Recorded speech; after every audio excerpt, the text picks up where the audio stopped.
Dan, there should be no recording going on at this point in time.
Bill, when I got on, it said that the recording was going on, and there shouldn't be a recording going on at this point because the meeting hasn't opened yet. Okay, I see a note from Dan.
Thought I better go to the bathroom first.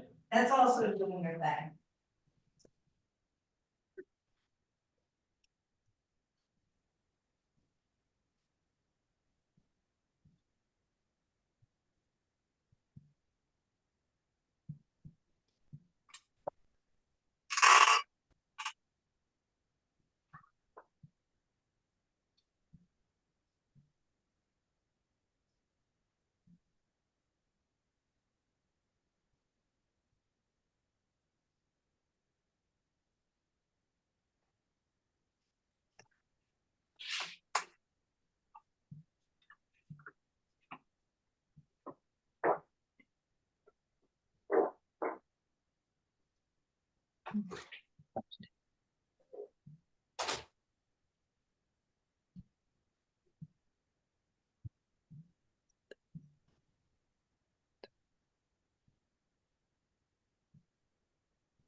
Hello, Amy.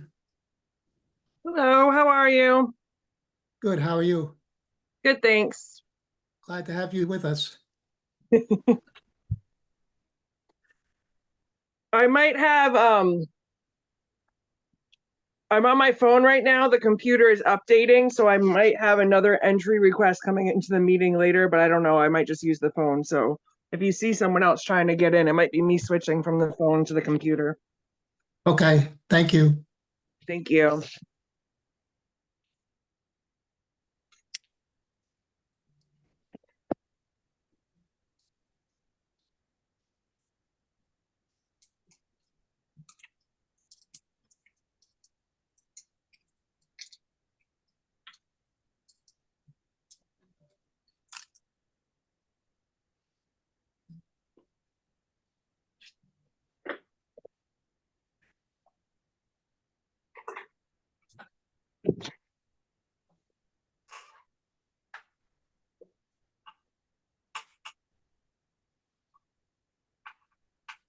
Okay, we'll wait a few more minutes for Mark Parker.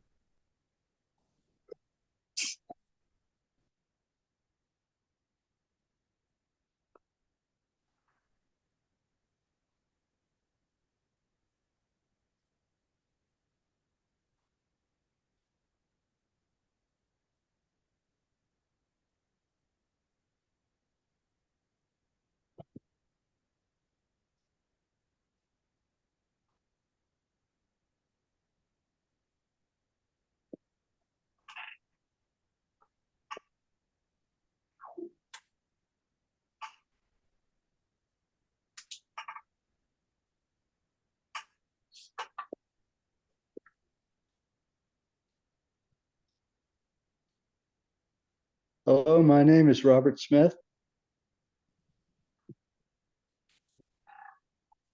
Hello.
Mark is joining the meeting.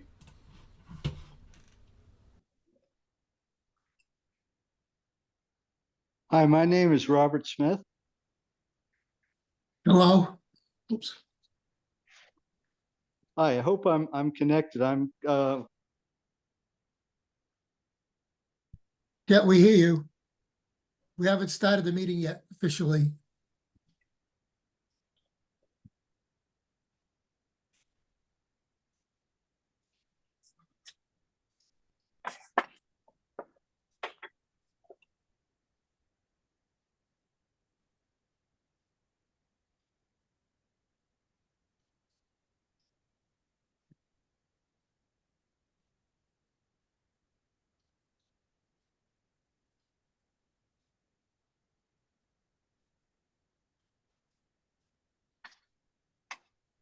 Hello, Mark, you ready? Testing, can you hear me? Yes, we can hear you. Okay, I can hear you. Good. All right, I'd like to call this meeting to order. It's the October 7th, 2024 meeting of the Inland Wetlands and Watercourses Agency for the town of Woodstock. The time is now 7:05 p.m. We'll start with a roll call. Marla Anybody? Butts. Marla Mark Butts. Parker, Stuart Peasley, And William Rowinski. And we don't have any alternatives, so we don't have any alternatives to appoint. Next, we'll go to action of the immediate meetings, minutes of the previous meeting, the regular meeting of September 9th, 2024. Are there any updates or corrections that need to be made? Marla Butts speaking. I didn't see any. Okay, there's one on number 7 on the first page. And there's an H missing from Child Hill Road.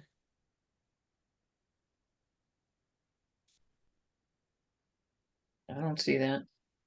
Where? What line? And number 7, at least it didn't come out of my printing.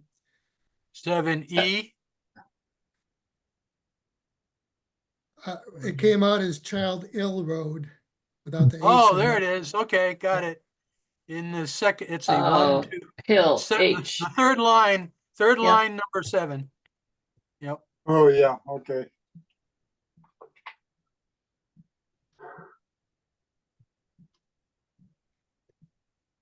I think the minute should be accepted with that one correction for Hill. I just want to make Road. one comment in the clarification of under citizens' comments after that. The correct sequence for reseeding an area, it's that's typically done most desirably with a mix. And that's what I mentioned the last time was the different germination stages. So you always want to use annual rye for the quickest establishment of growth.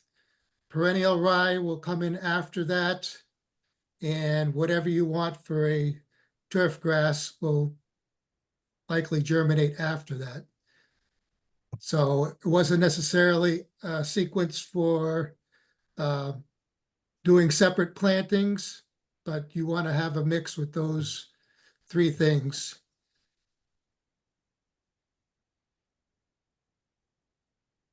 Are there any other comments? So would you want that changed from noted, change the words correct sequence for reseeding to mean correct mix for reseeding? That would probably be a good idea, the best idea. So replace the word sequence with seeding mix. Yes.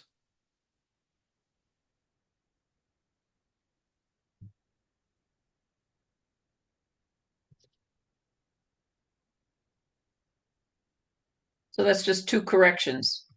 The Yeah. missing H and the entry to item 7, and then the under citizens comments 9, third item down, change the word sequence to seeding mix. Yes. Do you want a motion on that, or you just want to accept it with, as read with the changes? I don't exactly know where you're going with that. I would say let, Robert's rules doesn't require you have to have a motion, but you can do a motion to accept to accept the minutes as read with the changes. Would you Well, prefer? we typically do that, so. yeah, Okay, so then I'll move to accept the minutes of September 9th, 2024 with two changes. One under item 7 in the introductory words, third line down, put an H in front of the word ill. So it says Child Hill Road. And the second change is on page 3 of 4 under citizens comment, third item down. Bill Rowinski noted the correct change the word sequence to seating mix. I'll second the motion. Is there any further discussion? Motion by Marla Butt, seconded by Stuart Peasley. I have just one other question / comment. On page 4, at the end of Dan's report, it states that I have a CAZEO session 2 training October 21st, 2025. I just wonder, for people who really aren't familiar with what that stands, should we, spell it all out and have CAZEO in parentheses? Just I throw that out there for your consideration. Well, Mark, it's Dan's report, so he probably in the future might want to spell it out. It's Right, just okay, yep. Very good. Okay, are there any other changes or suggestions?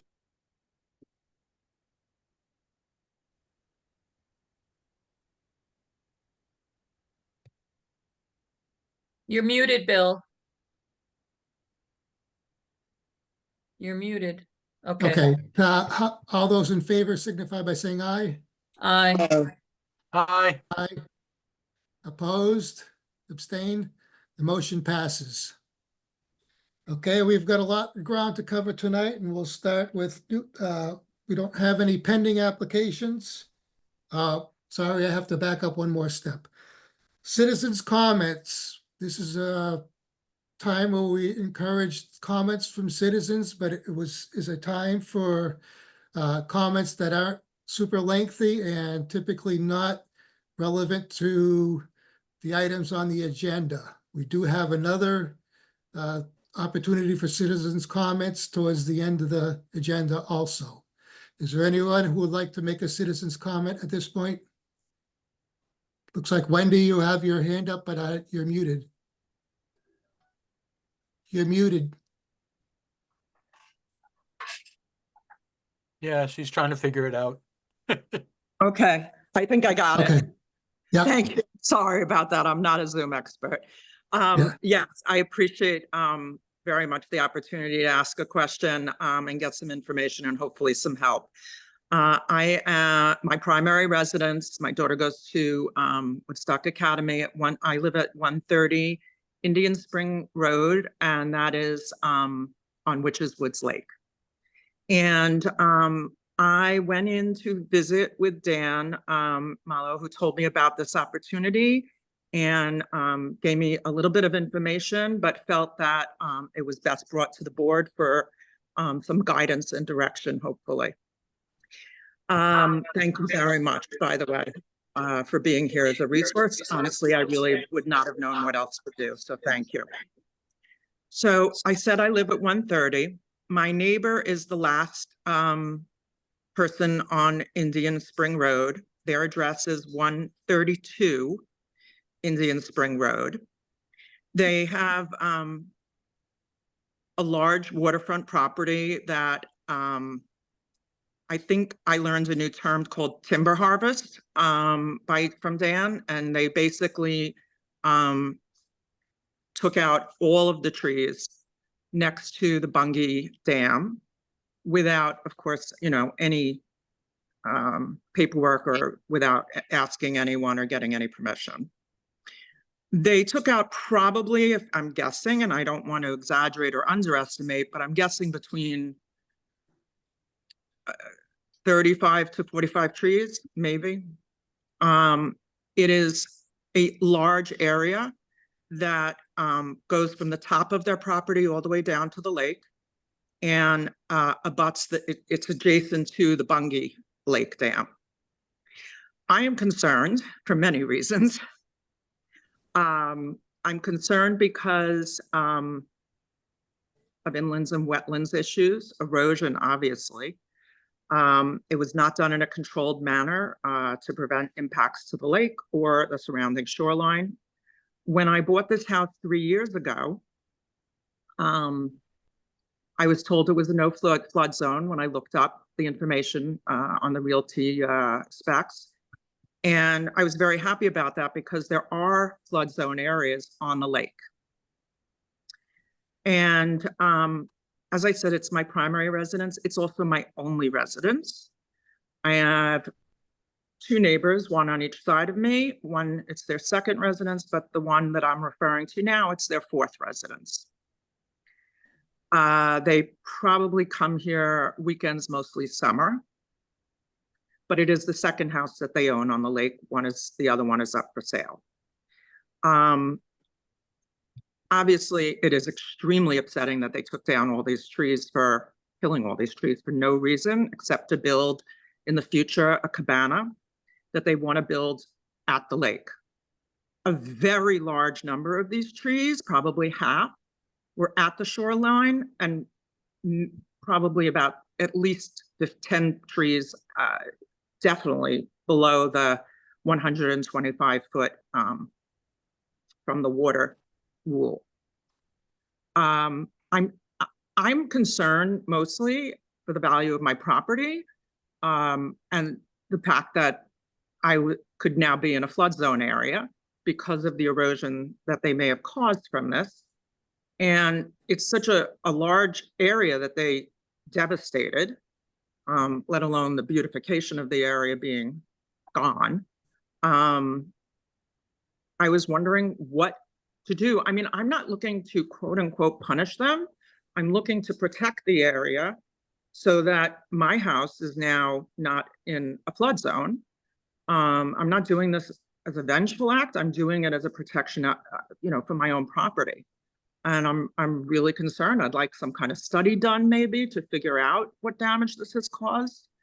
Or flood zones. I don't know what I'm even looking for. I guess I'm coming to you with my situation, presenting it and asking you, what do I do? I don't know. I kind of need help and direction. I'm smart. I have my MBA. I can do something if you tell me to do it. But this is not my area of expertise by any means whatsoever. And I do have a video if you want to see what the land looks like. I can try and share that. Yeah, that would be good to see a share screen. Sure. I'd recommend that we put this further down on the agenda, or we'll put it on next month's agenda. That's fine with me too. I can send everybody a copy of the video as well as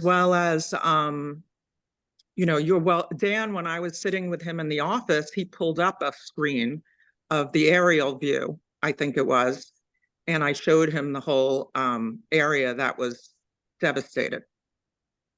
And of course, this is a Bungie Lake area issue as well, because the dam that it is adjacent to, it's the first house next to the dam and right next to the dam. It's their dam. It's not the Witch's Woods Dam.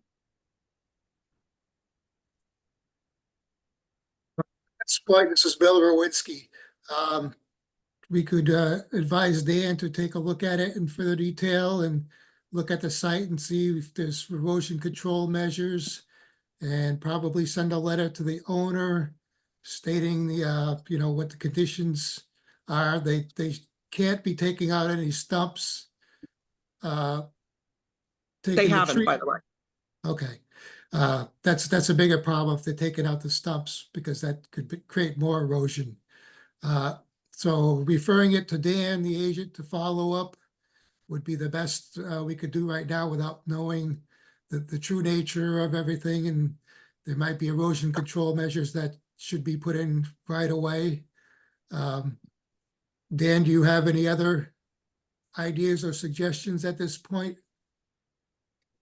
I haven't been able to get to that location, but it warrants a visit, and I could photograph the area. The evidence that we have is the GIS depiction from 1 year to recent.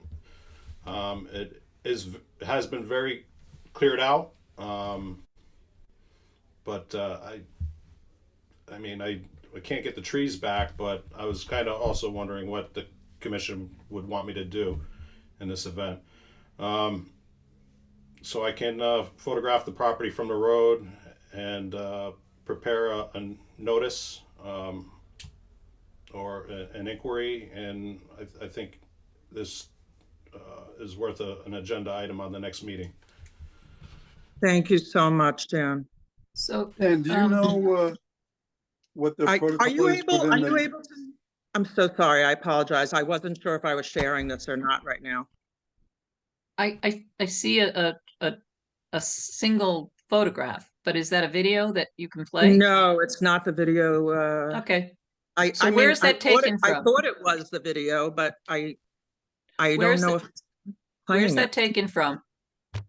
That fence that you see is Yeah. the end of Hiawatha Road, the entrance to the Bungay Dam. And my house is the beige one, their house is the brown one. Okay, I'm gonna try and see if I can figure out how to play this video for you, but I'm trying. Hold on, give me a second. Oh, is it playing now? No. No, because it's playing on my thing here. Oh, wait a minute. If I move it, does it move for you? No. no, you're Does not it look- screen sharing. Oh, I'm not? Oh. No. geez. You have to press Okay, give me, oh, okay, go ahead, tell me, please. at the bottom of your screen. Are you talking on a phone or on a laptop? A phone. Okay, And so it's it- going to be a little more difficult. I don't know it if the does share say- button is at It the does say bottom. I'm sharing, it does say I'm sharing. Dan, have you released it? It says Wendy's screen, but it doesn't say anything about a video playing. It just shows a shot, a single shot. Okay, because it is playing on my phone right now. Okay, The actual video is playing, like it's going and showing you the entire property from top to bottom and the surrounding area and everything. I don't know if we're going to be able to see that. I've had issues in the past with trying to run a video while we're running a video, essentially okay. here. Can you, we'll find a way to get that into our possession in the land use office, and then I can get it shared to commissioners so they know what they're looking at for the next meeting. For sure, absolutely, that's not a problem. Dan, I do think it's appropriate that you send the owner of 132 Indian Spring Road some kind of notice indicating to them that activities, any clear cutting activities or earth moving work or construction work within 125 feet of the lake is subject to the commission's regulations, and ask them to come to the next meeting to review what their plans are with the property. I think that would be the best approach at this time. And Wendy, just for your benefit, I don't see how this is going to change any flood zones for you. The fact that as long as they haven't done any earth moving work, just the cutting of trees isn't going to change the flood zone. You've already, Marla, made me a very happy woman because, I mean, it's a horrible thing what they did to the area. I mean, there's so much to be upset about here. From a natural beauty standpoint for trees. I mean, these trees were all healthy trees. Some of them were the kind that are so big that, you know, they look like ancient trees, you know, like they were easily over 100. I mean, gorgeous, gorgeous, gorgeous trees. Very sad in that respect. But obviously, I was very concerned about erosion because it's right next to the dam. And I do know that they are planning in their minds, you know, with the cabana by the lake. I I think they were planning a gazebo of like a screens-in porch also, but I don't know more than that. We don't talk to them anymore. And I'm just wondering, before this next meeting, could you just let me know what I'm in for? Am I anonymous? Am I not anonymous? Have I set myself up for a neighbor problem here? Because I've already got problems with them. I mean, I had a piece of wood leaning up against their, it was like a 2x4 that was leaning on their fence, and they called the police. So this, you know, to come and have it removed, because I can't The even, just for you know your what I'm information, saying? the Zoom recording is a public document and under the Freedom of Information Act is available. So Yes, anything that anybody says on a Zoom meeting can be looked at and seen by anybody else. So at this juncture, I'm looking at the topography, the 2016 2-foot LiDAR topography from the town's GIS. And it doesn't look like those removal of the trees would have been required for maintenance of the dam, because it doesn't look like that's part of the embankment of the dam. no, it's But all on their property. The fence is the dividing line. yeah, but it's the taxing district that owns the dam and the access to it. So the question would be, have you checked with the taxing district to find out if they've cut anything on the taxing district's property? They have not. I Okay. mean, everything that they've cut is within their On property. theirs. Okay. And no, I haven't checked. Just for I the mean, record, just Bill Rowinski, just for the record, if it was an anonymous complaint, then technically we wouldn't be able to act on it because it would be considered hearsay. So it would be better if it was recorded on who made the complaint anyways. There's even has been legality issues of an email, even though I believe that maybe it's changed in the last few years, but an email cannot sometimes be considered adequate notice to be able to take action. So your public notice, your public presence here is the notice we need. I'm aware that this is recorded and that it would be part of a public record. So I'm not surprised at all that you're saying that. I guess I don't want it to be that, you know, Wendy Miller put in a complaint and asked for you to investigate. I guess it was more of like, you know, we've received a complaint, and if they ask, then you have to tell them. I realize that. But I am concerned. I am a single mom. I'm 61 years old. I have a 17-year-old daughter. I live here, just the two of us. I'm not a single mom by divorce. I'm a single mom because I had IVF with a donor sperm.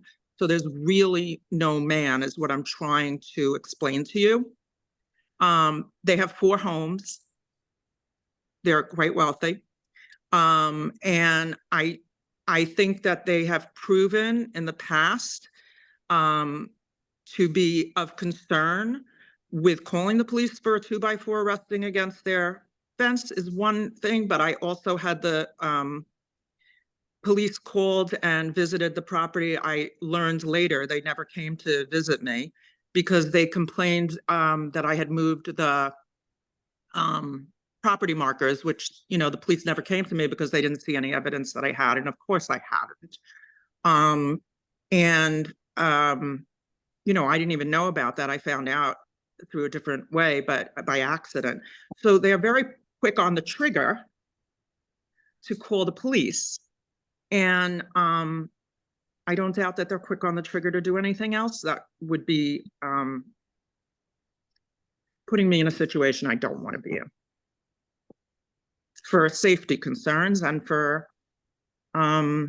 just, you know, I don't need them doing something to me that I, you know, stepped in a situation that I didn't want. This is Dan. I try to use as much discretion as I can and keep it focused on what the issue on their property is. You know, I wouldn't say, you know, person next door. That's great. That's really what I wanted to know and wanted to hear. But it is, as Bill said, and Marla said publicly. Of course. But I will Yeah. investigate this for you and the commission, and send the appropriate mail requesting them to explain what their actions and future plans are. Yeah, they've had, just so you know, the tree removal service there. They've used 2 different vendors and they've had it there 3 times. They also cut down trees on somebody else's property just to get the crane in without their permission or knowing. Not mine, so it's not my complaint to make. But at 128 Indian Spring Road, when they came down with the what's the word, the crane, I guess, to take these trees out, they cut about 7 trees on somebody else's property even to have the room to bring the crane in. Same company? No, they started with one company, which I have the name of, and then they switched to another. They started at the top by the So road. just give all that information to Dan. You don't have to Sure. do it during the Zoom meeting. Give what information you have, give it to Dan so he can put that in the record. No problem. Okay. All right. Thank you. I really appreciate it. And I'm glad I told you the situation in terms of my personal situation. And I understand it's public record, but I appreciate the discretion that Dan suggested, unless they, will certainly likely ask. They're very smart people. I think the gentleman is a professor at Northeastern, and I mean, they're 2 professional, smart people. They're bound to find out, but I don't need to advertise it. The board is aware of the situation, the volunteer board at Witches Woods. They are aware of it, just so you know. I did see something in the minutes from their meeting back in December of 2023, saying that there was mention of a tree removal at the ends of Indian Spring, a concern for those trees being within 125 feet of water. It's an inland wetlands concern as well as a concern for erosion. And I don't think anything ever came of that because I haven't seen anything in the minutes about it afterwards. So I just wanted to let you know that. Okay, well, thank you very Thank much. you. We'll do what we can to follow up and Thank you guys See so what we- much. Really, I really, truly, from the bottom of my heart, appreciate it. I'm so glad I have you guys to come to. Thank you. okay, thank you. All right, can I leave? Yeah. Okay, Yes. thank you. Have a good night. You too. Bye-bye. Bye. Okay, we have no pending applications. We'll move on to new applications. We have item number 1, permit, item 03-24-10M, Payne Road, Town of Woodstock, as-built approval of sediment basin modifications.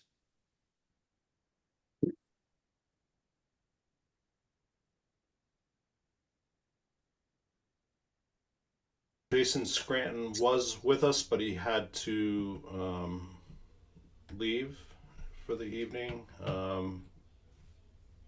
He asked me to receive any questions you have, and he can get back to you. But here we have the as-built drawing. I've got also the stamped engineer plan attached to the meeting page. But this one has much better resolution than the scanned stamped one.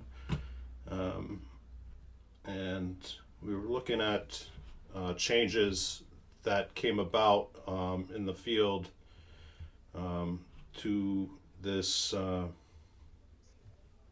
this pipe here, and this was looked at by J&D Civil Engineer to prepare this as-built. Janet Blanchette also presented a report that's on the second page. So Marla Butt speaking. Dan, so when the letter went to the selectmen, we were asking that they provide an as-built drawing to show whether or not there was any remedial work that was to be required based upon the as-built. And based upon Janet Blanchett's report, it doesn't appear that there needs to be any kind of remediation. My concern was at the outfall of the culvert that drains the basin towards the brook. And she did not seem to have any concerns about that. So as long as she did not identify any concerns, and the fact that the basin actually is going to function even better than what was originally designed because of the changes that have happened in the upper watershed, then I'm suggesting that the commission should accept this as a modification, the as-built drawing as a modification of the original permit. Whether or not we need to get something in writing from the Public Works Director, I don't think that's required. I think we should talk about that though, but I would have no problem moving to accept this as-built drawing and report as a modification of the original permit drawing.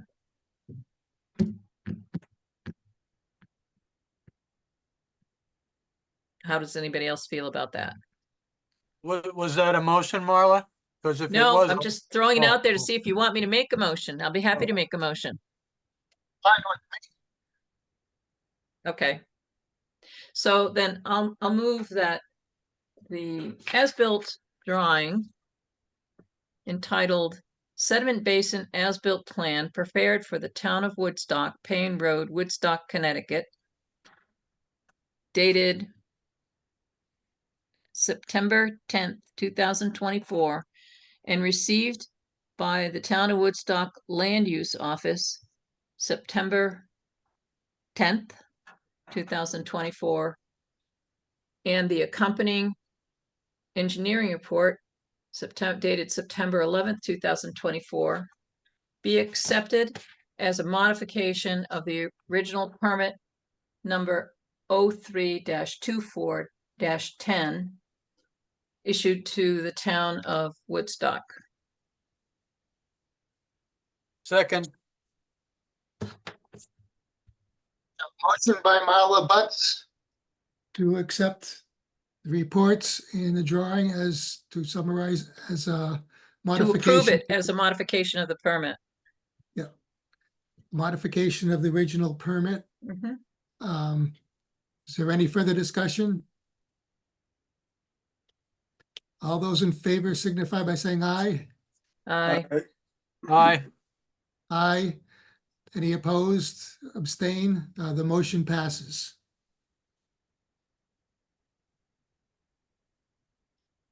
On to application 09-24-36, 120 Beaver Dam Road, Jose Macho, repairs to the shoreline.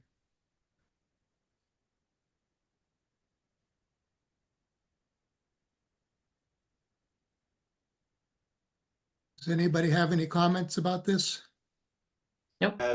As this has work at the shoreline, the commission should be receiving this and scheduling it for their November meeting. So I move to accept application 09-24-36 for review at next month's meeting. Second,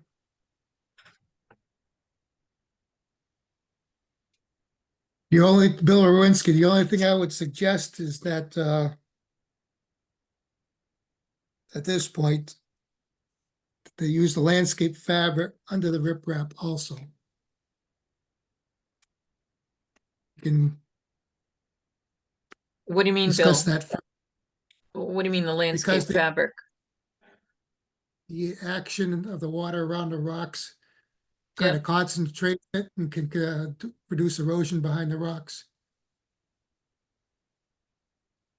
So erosion control,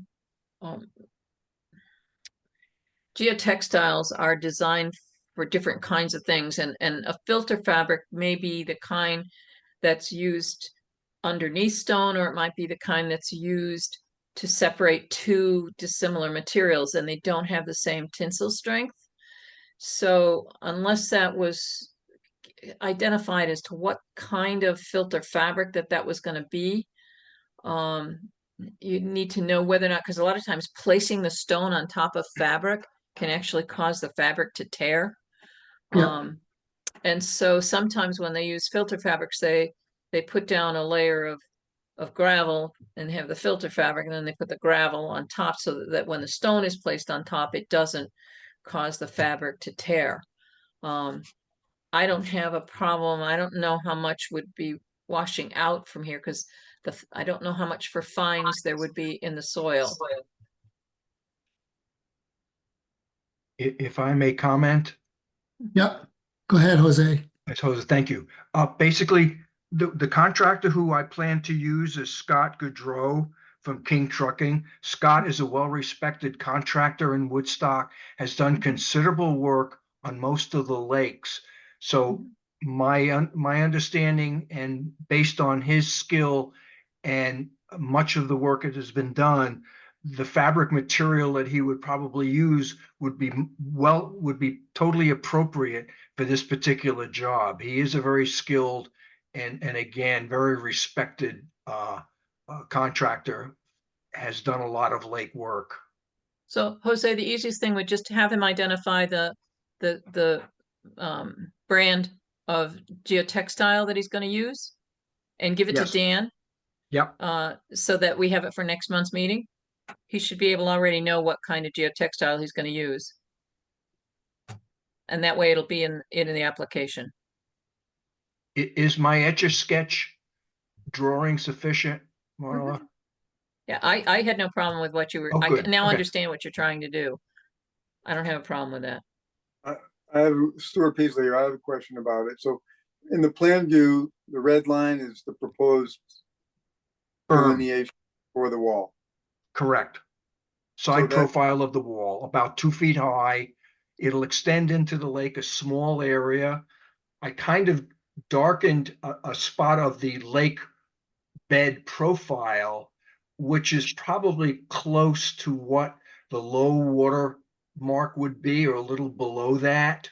So the berm would only extend out probably 1 foot into the actual lake area, and not further down the lake bed in any way.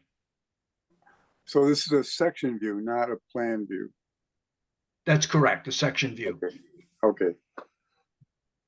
So do I understand that there's a drawdown in the wintertime, and that's where the water drops to at that dark zone you highlighted? I'm not quite sure. It's probably lower than that. I've never measured it. I mean, we Oh, okay. typically do that from the gate area, which is what the deep is concerned about, and that provides the lake depth. So that varies depending on the shore contour and that, but it does go down a number of feet, and any work that would be done would be well above that. And again, the only extension would be less than a foot, and Scott's comment would be just to support the berm and with a little weight and from the fill and topsoil. So look at attachment 2 in the application. It shows you a photograph showing the lake drawn down and Yes. giving you an idea as to what. Yeah, that kind of, the blue kind of gives you an idea where it would be. So my sense of distance from the berm to the low lake level, would probably be off. But again, it would be a small amount. We're not trying to in any way affect any of the rest of the shoreline with the existing rock structures that's there. That was Joe Campert's fault.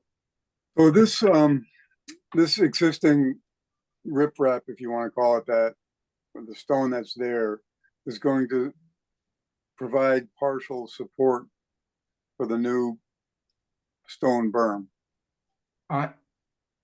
It's just basically to make sure there's for no further erosion and just for the berm height. And again, we have to backfill some areas. Some of the soil was affected when the garage was added when we first moved in 2 years ago. So we've got a big indentation in a gully there, which is what the original containment fence was located. All right, so one question then is, you've got the wall, so right now, under that area that you just mentioned that's been eroded, you've got organic soil, topsoil. Yeah, the erosion goes quite deep into below the where the soil level and where the grass area ends. So that erosion area goes under, I guess the grass acts as some sort of managing of that, but the erosion goes quite deep into the into the bed. And so you'll build on top of that grass?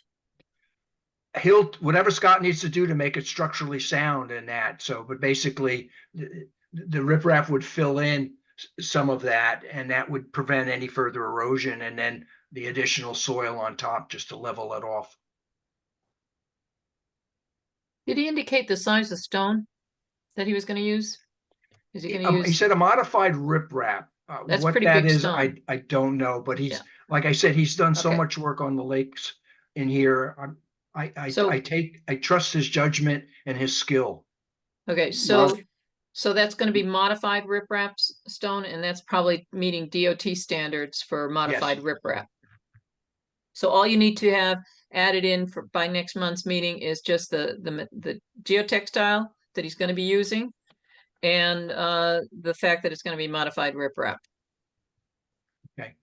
As opposed to But standard the modified riprap, which is even riprap bigger. comes, We need the modified comes riprap. in We also different need sizes. Marla, the fabric to be used for that Correct. retainer. Yes, okay. Correct. To my understanding, Marla, the modified riprap comes in different sizes, so we may want to specify what the size of that riprap is. No, modified actually has a gradation in size of stones. There's a certain percentage has to be a certain small size, another percentage has to be a larger size, and another one has to be, so it's a gradation. When they say modified riprap, it's not all one size stone. There's a gradation in it. DOT has the standards in there. I don't know whether it's Form 817 or 818 now. I don't know what number it is, but you can get it online at the Department of Transportation. Their standards and specs. Well, my concern is just the function of the organic material with the modified riprap.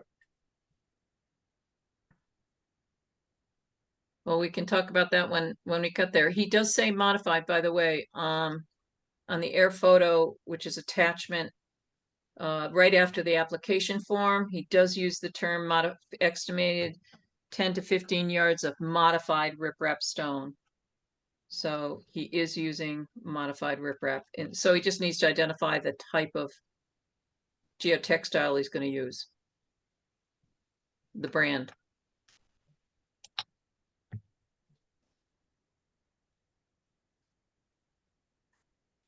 So Stu, are you concerned about the topsoil that the stone was placed on would cause the riprap to be unstable in some way? Well, if you look at it, we're just looking at a small portion of it. Right. But yeah, I think I would feel more comfortable if it wasn't included in the assembly. Because it does constitute an assembly that should have structural integrity. You'd want it just so that you don't have to ever do this again. That would be my only advice. Would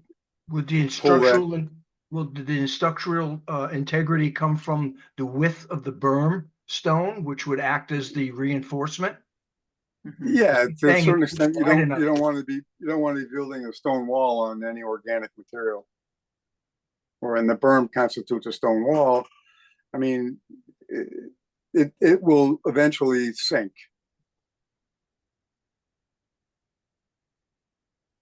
I would consider, talking to your contractor about pulling it back and letting the berm integrate with the less organic material below it, so that you have more integrity. That's all. So Dan, if he pulls back the topsoil, he can use that for the fill behind the stone. Correct. So, because he's gonna end up bringing in some topsoil anyways. Fill and topsoil 10 yards, so that might change the amount of stone he uses if he's using some of that grassy area. And that tree stump is gonna probably be a problem over time because it'll rot away and the stone will tend to sink where that tree stump is. It's right underneath the blue cross hatching, but that's not a real, Jose, my that's not a real concern, concern Jose, about the stability of the slope. you just don't want to be coming back and doing this 10 years from now. Any Yeah. modifications, you do it right now and you can have peace of mind Yeah. for a long time. Well, there's a motion on the table Yep. to accept this application for next month's discussion. Motion by Marla Butts, and was it Mark Parker who seconded? Yes, I Yes. said, yes. Okay, to accept this application for application 09-24-236. Correct. For the November meeting. Asking those- for more information on the type of geotextile. All those in favor signify by saying aye. Aye. Aye. All right. Aye. Opposed, abstained, motion passes. Okay, thank you, Jose. Thank you again. Just one further comment on Wendy's comment about the dam. That is an actual spillway. That's the spillway at the end of, I'm familiar with the property she's talking about. I live nearby and I'm right next to Witch's Woods. So, but that's our spillway right there, not the dam. The Well, dam, we have other concerns. We just went through a state mandated dam inspection report. So we're, as a lake body, we're working our way through that as well. so technically the spillway is part of the dam? The dam it's considered to be part yes, of a dam. the dam area gets crazy on the lake because there's a couple of islands on there, and some areas where it was filled is considered dam area. Others is considered not dam area. And I'm not a geologist, nor do I understand it, but I do know the inspections that take place make it clear, where the dam areas are and what needs to be exposed and managing that. So yes. But thank you. Yep, thank you. Okay, moving on to application 09-24-37, 123 Dodge Road. Craig, is it Shane? Is it agent approval? Hi, this is Dan again. This was an application we received early last month that I was able to act on administratively. This is for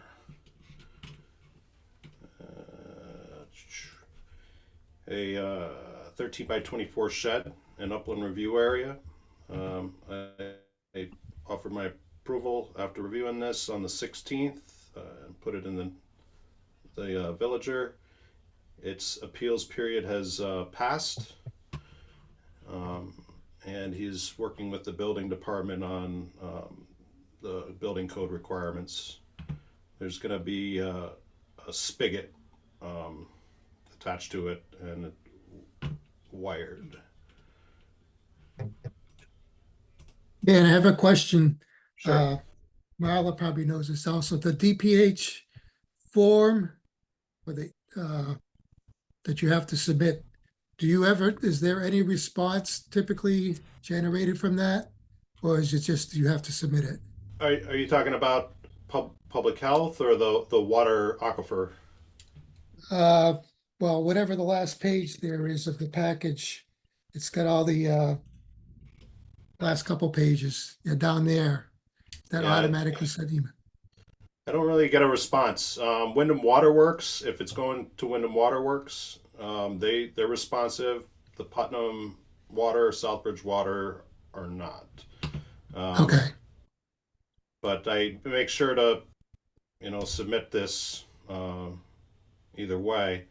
But nobody's ever contacted me back regarding anything within the Putnam aquifer or water supply. Okay. I'm sorry. Okay, because I saw that a couple of the applications too. Yep. When I get a letter back from Wyndham Waterworks, sometimes they're about a month after we've sent them in, or the applicants have sent them in. If I do get them back, I do post them with the application materials. But the only agency that's been responsive is Wyndham Waterworks. Dan, can you show me with your mouse on the map or the photograph, aerial photograph, where this not clear to me the location. So this little cutout, he based it upon. It's that white little Yeah, right there. Okay. based upon the scale that on the GIS excerpt.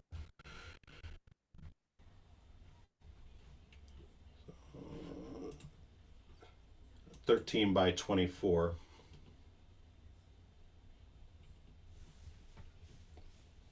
But And that's the just trailers, wetlands. There's no water course there. there's this area here. There's probably a culvert and it drains to that, but no GIS depiction of a water course. Looks like a swamp back there. Oh, okay. He proposed to come in off of the road right here where there's an existing trail, and it's a pre-built shed that they're gonna move into place after they sort out the foundation with the building official. Looks like there's a lot of slope and a flat area flatter area where the shed is going. Yeah, he had, he didn't want to bring it in over here. I think it was, he said there was challenging approach. I think a septic and well are also on this side. And he wanted to take advantage of an existing trail that he's got there. It's not really clear on this depiction of the GIS, but it does, on other versions, it looks similar to an opening through the woods. So if I understand it, this was just a removal of some topsoil and an installation of some gravel or stone and then some wood piers. They're actually just floating, not even piers. Wood beams that are going to sit on the gravel, stone. So he's got a 15 by 26 pad, 100 cubic feet of water. I'm sorry, gravel, stone, and pea stone. And he kind of went back and forth with the building official on this one for a while until the building official was satisfied with what he was proposing. But yeah, that's my read. Gravel, stone, and pea stone after scraping a layer. Removing the topsoil. Yeah. So we'll just have to know how he's going to dispense the topsoil. Okay, I'll follow up with him to see how if he's placed his order, and I think we did discuss all your spoils should go somewhere away from wetlands, but I can remind him with that, and I will make sure to actually include that as a condition of approval on future agent approvals.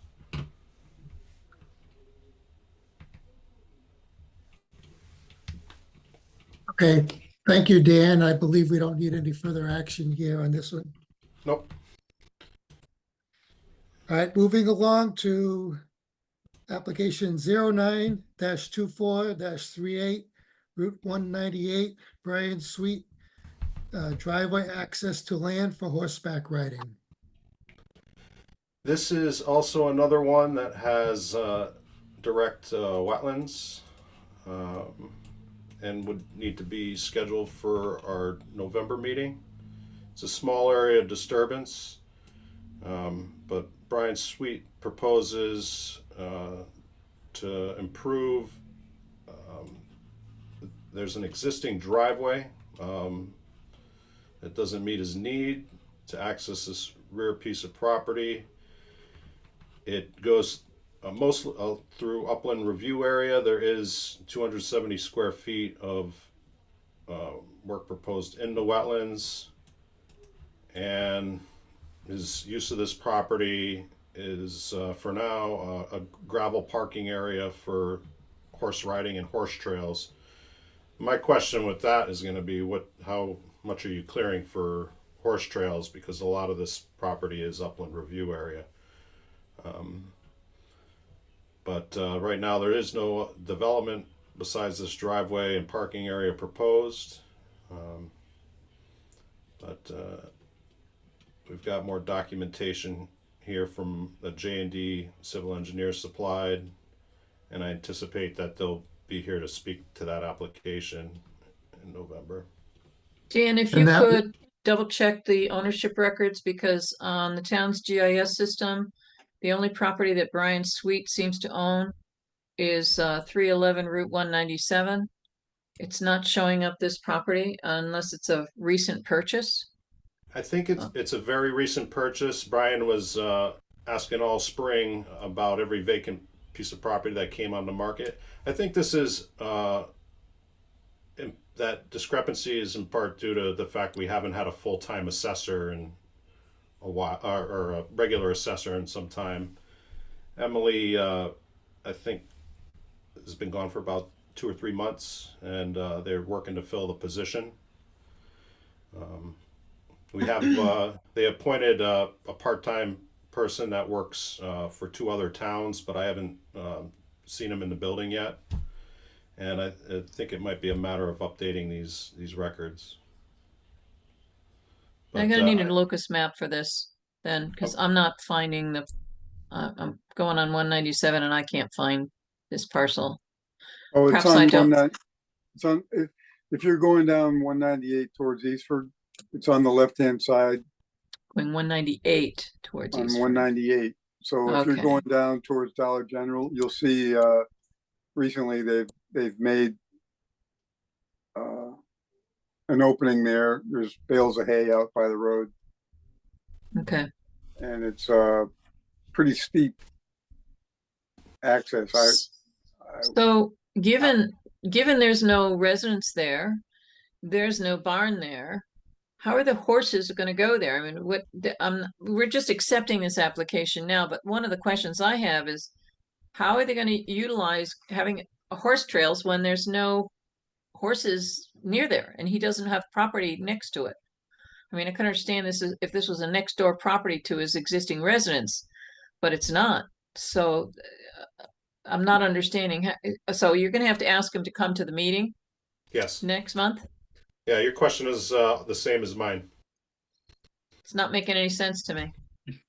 Well, there's a parking area for people to bring their horse trailers up, so maybe it's gonna be, bring your horses up into your horse trailers, unload them, go for a ride, come back, and then drive away. I don't know. All right, well, You can ask him that. I move to accept application 09-24-38 Route 198, map block lot 6387/40/01P, owned by Brian Sweet, for driveway access to land for horseback riding, be accepted for next month's meeting consideration. I'll Second. second.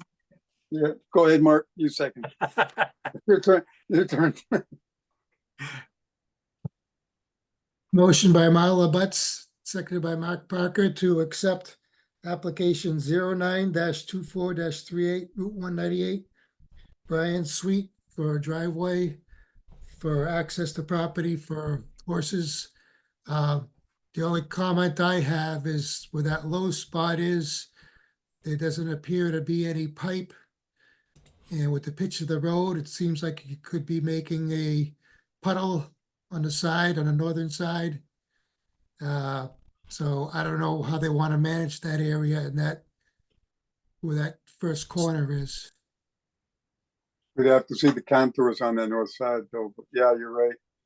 That's, And I believe that's going uphill on the left side. Yeah, two cross sections of the road and they're both crowned in the middle. So there's gonna be ponding there anyways.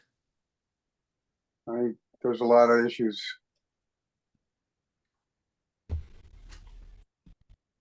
Okay, we have a motion by Marla Butts, seconded by Mark Parker to accept this application for the November meeting. All those in favor signify by saying aye. Aye. Aye. Aye. Aye. Opposed or abstained, the motion passes. Thank you. Okay, moving on to application 0924-39205 Roseland Park Road. Mark Cotnoir for Roseland Park trustees, repave existing gravel and asphalt driveways. So, Mr. Chair, this is Dan. Yep. We have an addendum that Mark brought by today with some of the pavement total numbers that can be found in the attachments section on the meeting page. Okay. And we also have correspondence from the Conservation Commission, also found on the meeting page. But here we go with the application on the screen. Probably there's about 1,000 square feet that Mark and I discussed being within upland review area where they propose to pave existing paved and dirt driveways. He's given us a narrative for this if you've been able to read through it.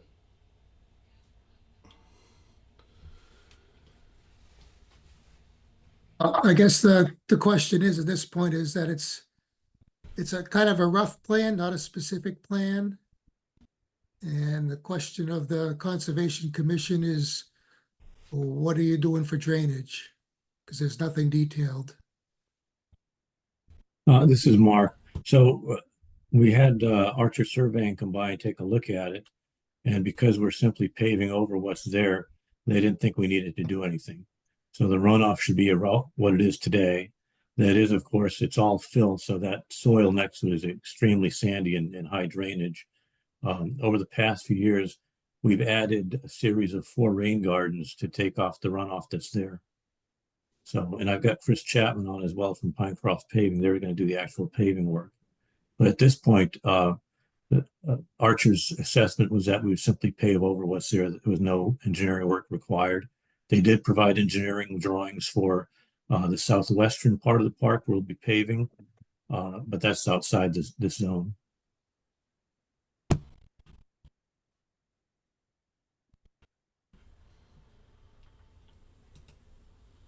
So our plan. One question I'll have on this is where's the pavement that's being removed? I'm assuming it's going to be ground up and taken off site. Correct. But is the contractor responsible for the disposal site? Hi, my name is Chris Chapman with Pinecroft Paving. And yes, we would be responsible for removing the asphalt and taking it off site. Do you have a disposal location already identified for this material? Yes, it's at the local asphalt plant, Killingley. Okay, so you're recycling it? Yep. Okay.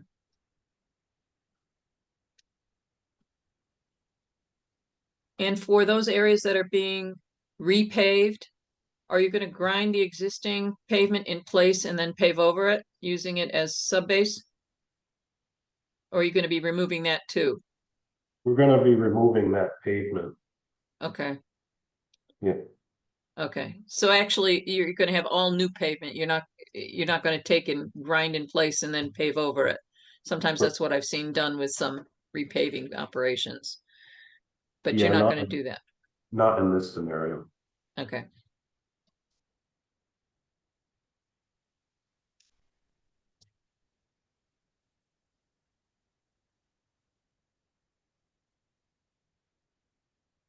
For inland wetlands, it's probably also pertinent that we're changing the traffic flow in the park. So currently, that area within the 125-foot zone is used for parking. That will become a pedestrian-only zone. The parking will all move outside of the 125-foot zone. So any automotive fluid runoff should not be a concern. Whereas today that's a potential hazard. Yeah, I'm having a hard time looking at the colors that are in here, and I'm looking towards the lake, and I see the 963 feet, and I'm looking Yes. at the color on that. I'm trying to figure out, is that, Okay. So yeah, go back could to you go back to the bottom map. bottom map? This one for traffic flow. So all of the yellow areas are pedestrian only. All right, And the green areas will be the vehicle traffic. If you come in from the main entrance, the spur that goes towards the Little League will be one way, that's narrower pavement. yeah, And Little League users will exit the existing Little League exit. yeah. If you go the other way, that will take you down to the lake, but there will be no parking along the lake. All the parking is moved up into the western part of the park, so that the main segment of the park, the area around the barn and the park proper are a pedestrian only zone. I don't see that parking area showing on this plan. I assume it's not going to be paved. No, it's not, there's two, it's above the barn. Where's the There's one barn? right there. Yeah. That's one Okay. parking area. And if you go Yeah. to the left, there's another parking area. Yeah. Right there. Yeah. That will be a gravel surface, a crushed stone surface. Okay. All those, from your narrative, all those yellow lines, the pedestrian lines are going to be reduced to 8 feet, correct? No, No? the main promenade along the lake will be a full width road. But the other two, so if you go to the one that goes from the lake up to the pavilion and the one that goes from the lake back up to the Little League field, those we're going to reduce in size.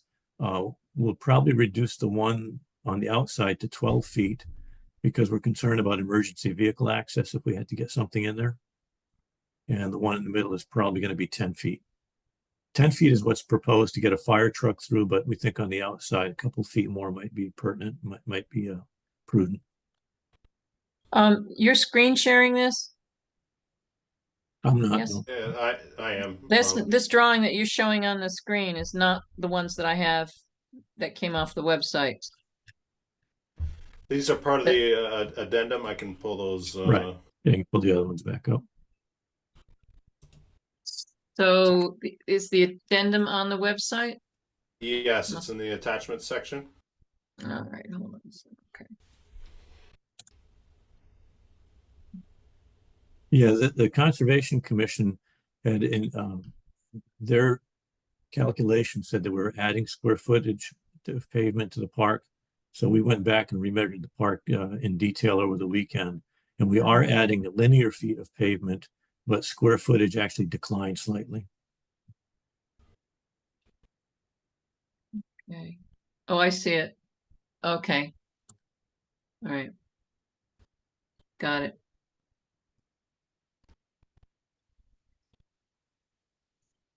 There's three. Which is at the top of the three? At the first one of the three attachments? I'm not understanding what you're saying, Stu. The three attachments. The Yeah, addendum only. I was having the same problem you were, and So on the meeting page, Stu, in the attachment section. yeah, I'm there's, there. Application 092439. 205 Roseland Park. And below that, in the attachment section, there's an addendum with today's date. And then also underneath that correspondence 092624 from the Conservation Commission. So which one has the map? Is the 0924 339? Yeah, the original submitted map is on 092439. Yeah. The addendum that we received today, which features some which are on the screen now, this is what we received today with updated calculations of the current pavement.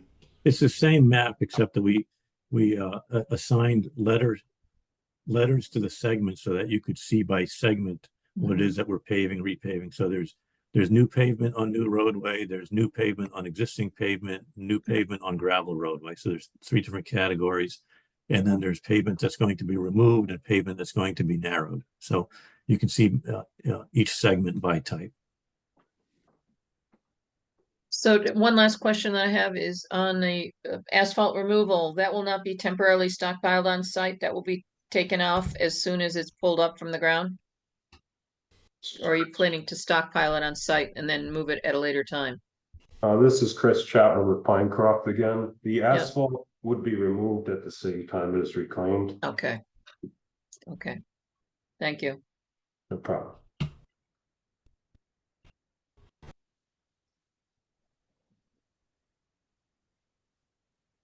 What's your time frame for doing this paving work?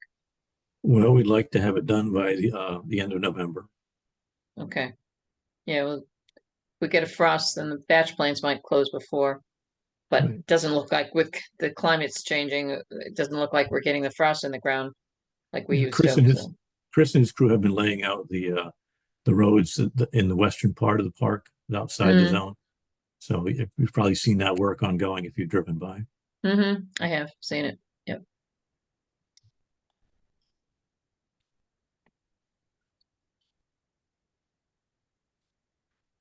So this is just a for work in the upland review area. There's no actual work in wetlands or water courses, correct? Dan? That is correct. Just work in the upland. We're looking over like 1,000 square lineal feet of asphalt in the upland. Then that I'm we're going to move repaving. that application 09-24-39 205 Roseland Park Road by Mark Cotnoir for Roseland trustees for the repaving of existing gravel and asphalt driveways and the establishment of some new pavement to be processed as a wetlands agent approval. Second the motion, Stuart Peasley. Okay, we have motion by Marla Butts, seconded by Stuart Peasley to process application 09-24-39 205 Roseland Park Road as a wetlands agent approval, as there's no activity in the wetlands.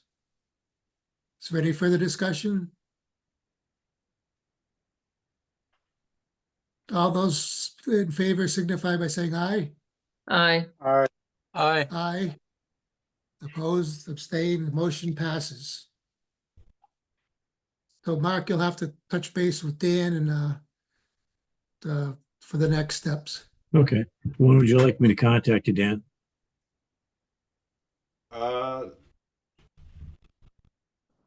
Tomorrow might be a little wild. I think Wednesday morning, if you could. Okay. All right. Thank you very much. Thank you. Thank you, guys.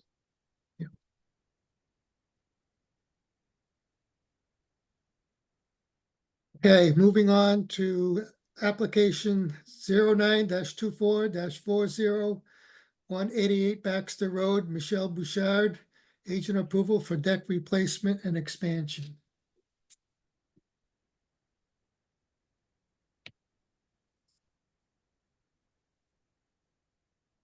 This was an application for work in Upland, which I was able to review and approve earlier last month.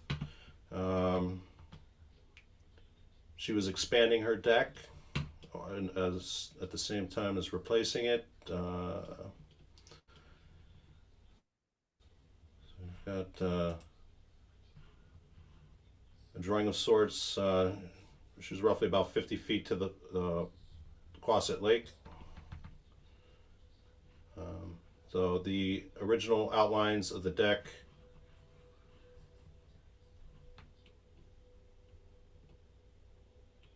and then the final width and appearance of the deck in red. Okay, Dan, we don't see your screen. Oh, my apologies. And I'm thinking that for applications that have passed their end of appeal period, I don't think we need to spend a lot of time on them. Sure. If they were Yep. still in the appeal period, then we might want to review them more, but these are fait accomplis. There's nothing we can do at this point in time. Okay. Yeah.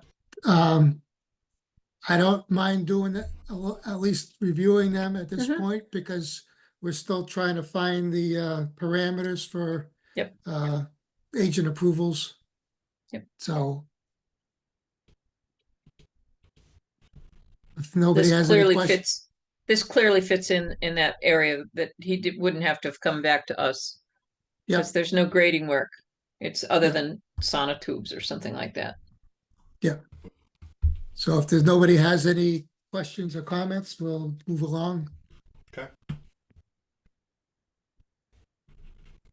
Okay, next we have application -09-24-41, 85 Loyola Road, map block lot 6, map 6393, block 65, lot 147, just off Jonicki, agent approval for 12 by 14 shed. This is also an agent approval for 12 by 14 shed and upland review area. It's been legally noticed and passed its appeals date. The origin of this application stemmed from an inquiry that I had sent a property owner about constructing a shed in the upland review area. We briefly mentioned that at our last meeting. And I've included that inquiry in our enforcement section on the agenda. He was very quick and considerate to come by as soon as he had our letter to prepare an application. And the shed has already been constructed. What I asked him to do from a zoning standpoint was to move it off the property line where he had placed it. And he didn't know what application form to fill out, but he had filled out a long form. And as far as water toys, this is also along Quasit Lake. And there is a house on this property, but our GIS does not show it presently. Kind of takes up a big chunk in the middle here. This shed Okay. was right on the property line. I asked him to move it from the property line to give it 10 feet side yard. What kind of a foundation do you have? If any? Yeah, I don't believe I'm sorry, I wasn't really able to get that information. I think Okay. he was putting a gravel base, but I can follow up with him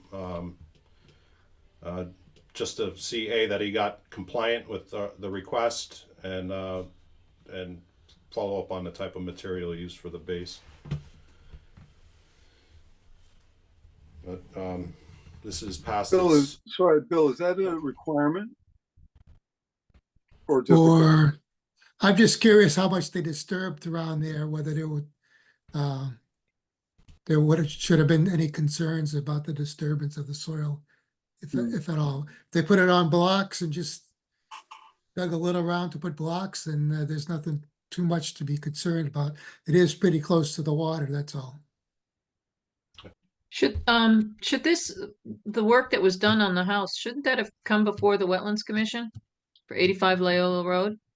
Because I'm looking at the GIS, the town's GIS for the 2023 statewide aerial, and there's all kinds of like retaining walls that are located near the lake. So I think there should have been a permit, at least a wetlands agent approval for this site for its construction. So it looks like they were still in the process of constructing it in 2023.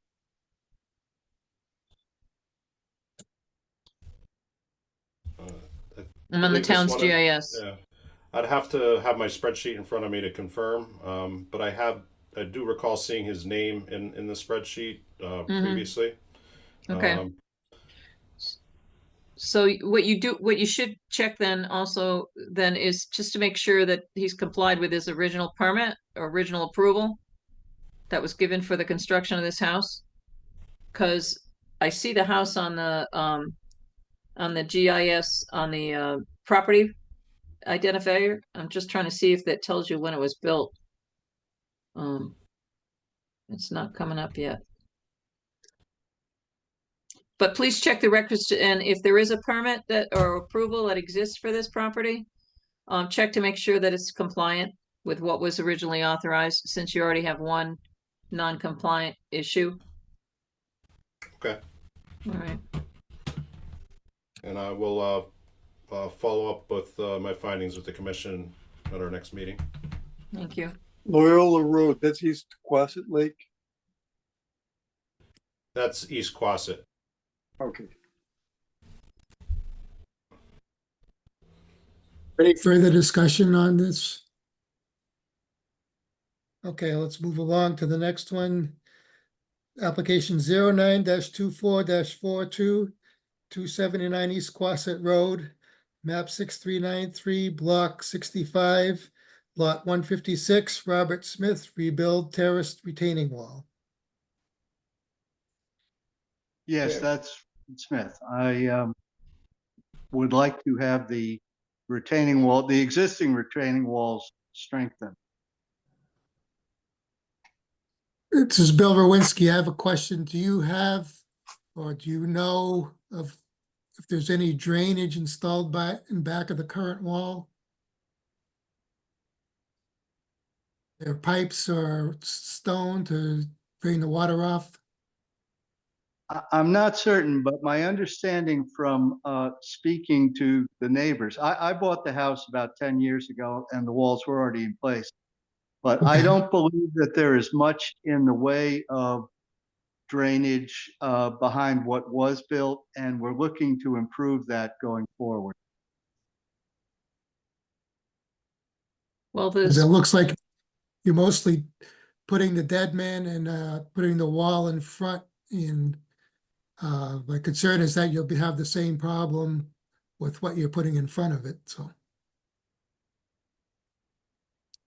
Right, here If the- we are adding some drainage under what's going in front of it, some gravel drainage. And the mason feels that the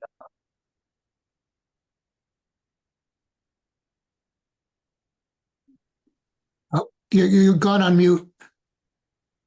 Mrs. Smith, you've gone on mute. I'm Oh, lost you again. it keeps going back and forth.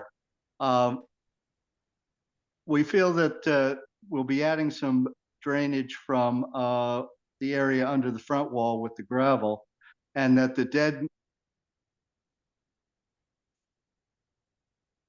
lost you. Boy, You're back. I'm Lost you again.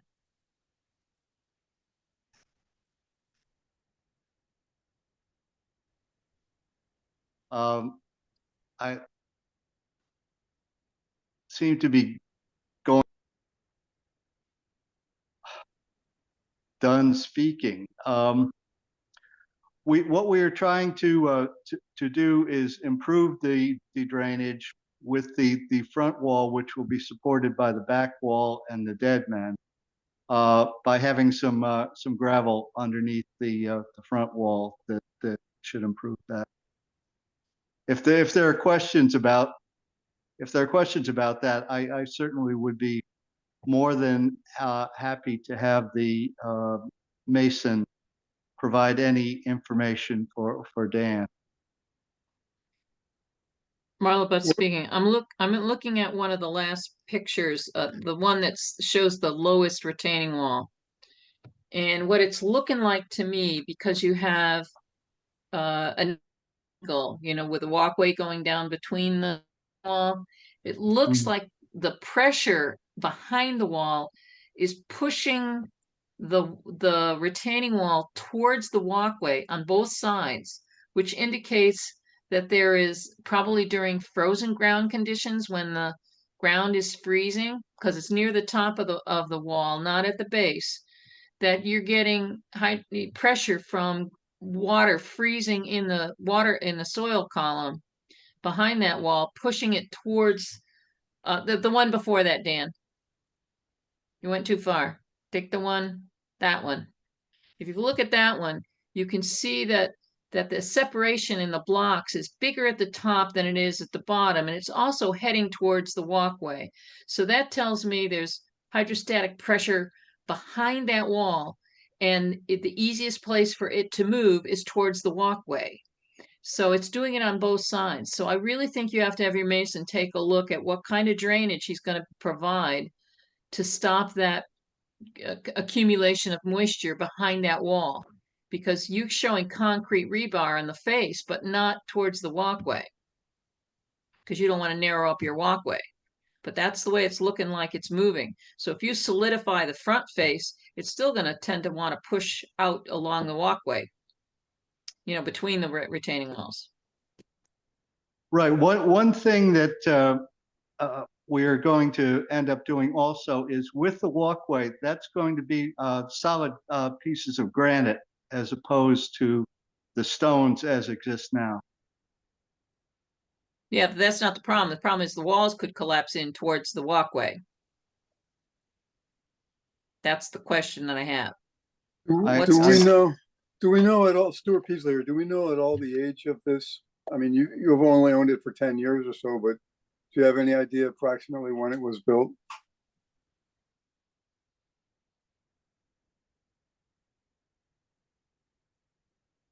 He said he didn't know. Okay. But the question is when did those fractures in the bottom wall start to show up? When did that separation occur? Did you buy it looking like that? No, it was relatively good at that time. That probably has occurred maybe over the last 2 to 3 years, very slowly. Mm-hmm. Yep. There's also a significant amount of efflorescence in the blocks, which means there's water migrating through the blocks. Mm-hmm. But one thing that, I would see, and it's not really well, it is actually kind of a discussion point, but Marla raised it very well, is that the ground behind the wall is really a key issue here. And usually, I can see it looks like you've got there are some weep systems in there to allow water to penetrate, but I don't think they're doing enough their job. I don't see any weep holes. It looks like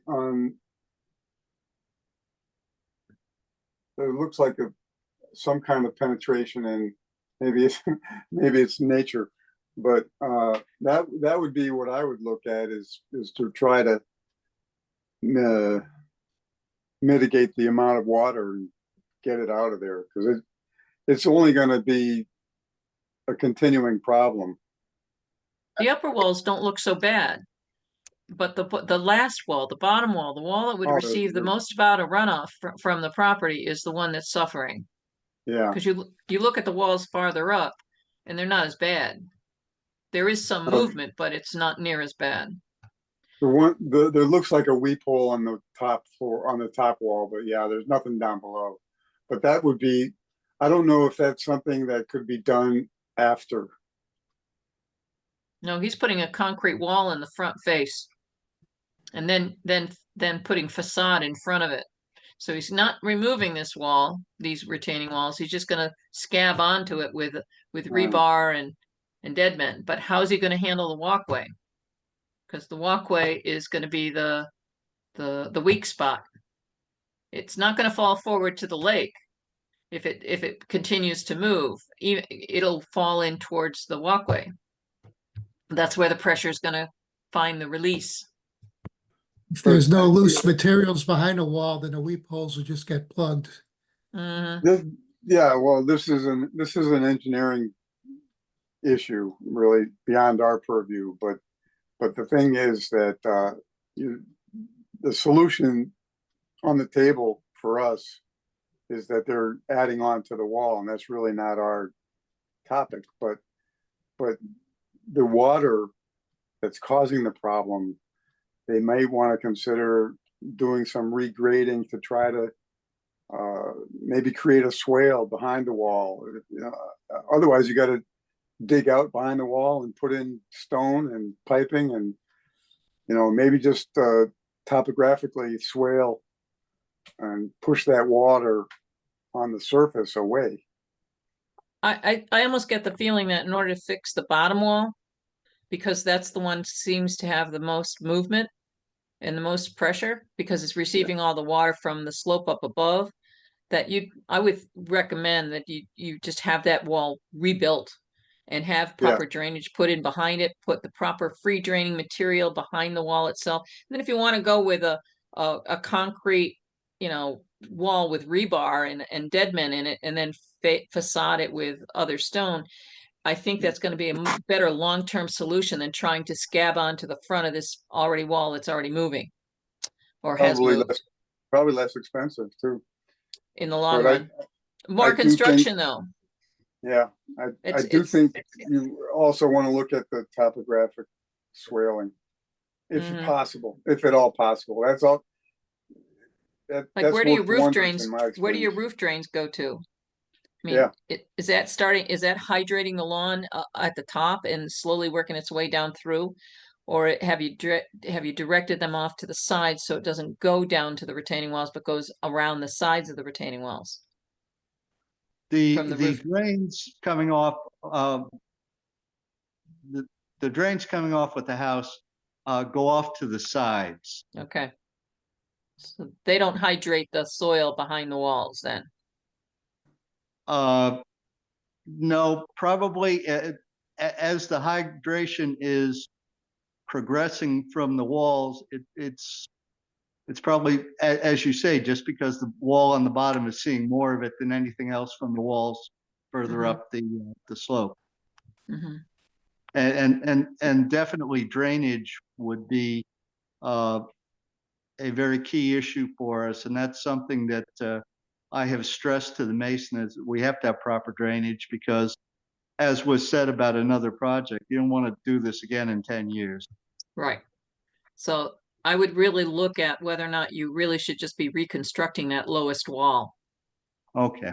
because then you can have the proper drainage for it. Because the upper walls, while there's a little bit of separation on the middle wall, it's not real bad. And it seems to be located mostly towards the top. But this one, it's actually, you're seeing it internal along the walkway itself too. So you might want to go You back to can the look at- drawing board and think about that. One of the photographs just shows the last photograph. You can see it pitched in towards the center from the side. Right. Right. That's what I'm trying to say, is you've got to reverse that. Understand. Thank you. Yep.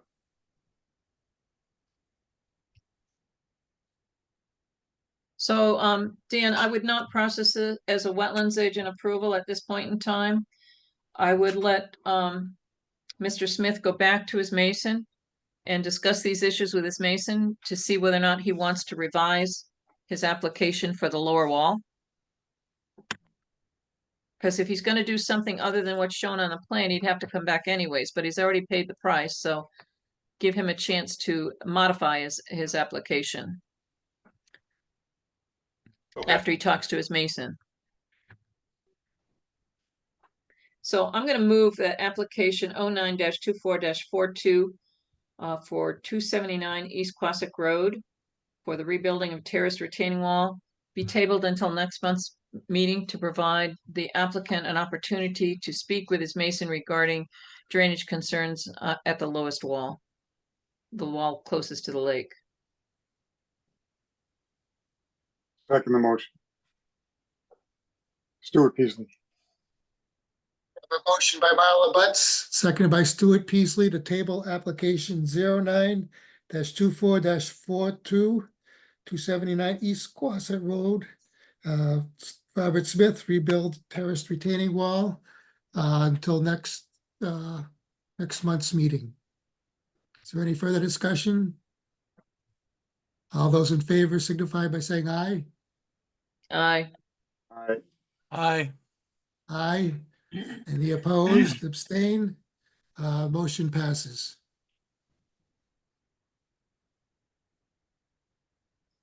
So we'll Thank you look very forward. much for your, thank you very Yeah. much for your time and advice. Yeah, Welcome. you're Have a welcome. good night. Yeah, you too.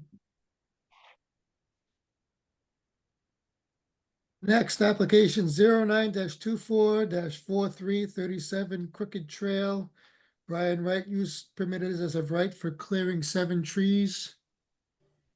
Does anybody have any comments on this?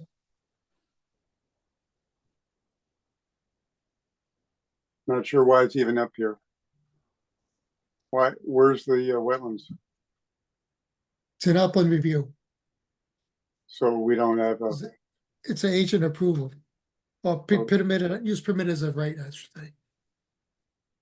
I don't have the plan up. Let me get the plan up.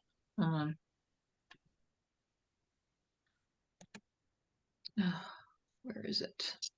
I believe they said no stumping, or they were gonna be No ground. grinding? Yeah. Oh, no stumping, but I had some stumps ground in place and it was really great.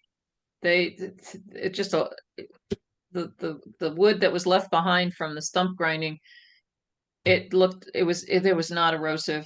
It was actually acted its own mulch, Mhm. but this cannot be, if it's use permitted as of right, it can't be processed as a wetlands agent approval. The commission has to vote on it. 43.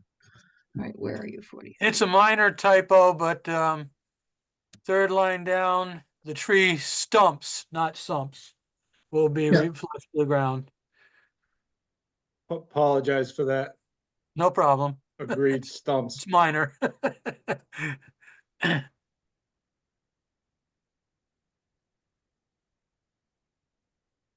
Yeah, I see no, I think this is as a maintenance and enjoyment of residential home. So I would move to approve application 09-24-4337 Crooked Trail by Brian Wright for a use permitted as of right for the clearing of 7 trees as a maintenance and enjoyment of his residential home. Second. Beasley, second. Oh, Mark, you got me. Oh. Sorry. We have a motion by Marlette Butts, seconded by Mark Parker to process application 09-24. To approve. To approve. Rather, sorry. Approve application 09-24-43 as maintenance, forget the exact wording. Use permitted as of right under maintenance of residential home. Thank you. Maintenance. Is there further discussion? All those in favor signify by saying aye. Aye. All right. Aye. Aye. No opposed and no abstain, so the motion passes. Thank you, everyone. Have a good evening. You too, thank you. Next application 09-24-44 101 Trip Road. Rio Builders LLC for Wilson agent approval for a 20/15 breezeway. And this is upland review and Yeah, this is upland review area activity to connect an existing garage with an existing single-family home. It's still within its appeals period, but this is Appeals period for zoning? no, that I rendered a decision and noticed Oh. it. I believe we still have that appeals period ends, or the notice is still scheduled to go into the paper for the 11th, and it's that appeals period is if published on the 11th, scheduled to end on the 25th. So this is one that could have come through as a maintenance and enjoyment of residential home. Okay, The fact, if we had, if we had done that tonight, then he There wouldn't would have be to wait until the publication of the notice. Technically, he doesn't have to wait for the publication of the notice. You've already issued it on September 30th. So yeah, this probably was faster for him than waiting for us to act. Because he could have gotten his building permit as soon as he got his wetlands agent approval. okay. I'm assuming that's what would have held him up. And this would be in the future, maintenance enjoyment of the home for that breezeway? You could. The only difference is it's timing wise. Use permitted as a right has no fee, so it's cheaper, but it takes longer because it has to be an action done by the commission. A wetlands Yep. agent approval has a fee, but you can process it and it can be issued a lot quicker, usually. Yeah. Usually. Not always, but so it could have gone either way for this. And it's already been done, so that's fine. The as you get comfortable with those things that you feel absolutely have to come before the commission, then you could say, okay, you did it right in this case. He got it faster than if he came to the commission as maintenance and enjoyment of residential home, because he would have had to wait till today. And you got it out on the 30th, but that's only what, 5 days, 7 days? Yeah. It wasn't a big, but it could have saved him $95. Whatever.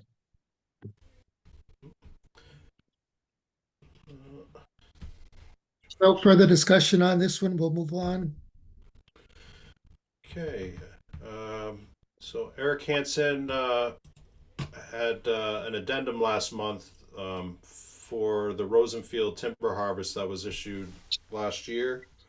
There was additional crossings that we requested he provide an updated drawing and application for us to review those new crossings. The phase 2 areas are depicted in green. You've got crossing in the northeast corner, and then effectively the southeast corner. And I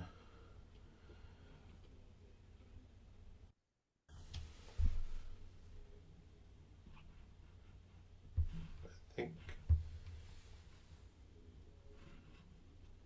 Okay, so these are both bridge with mats.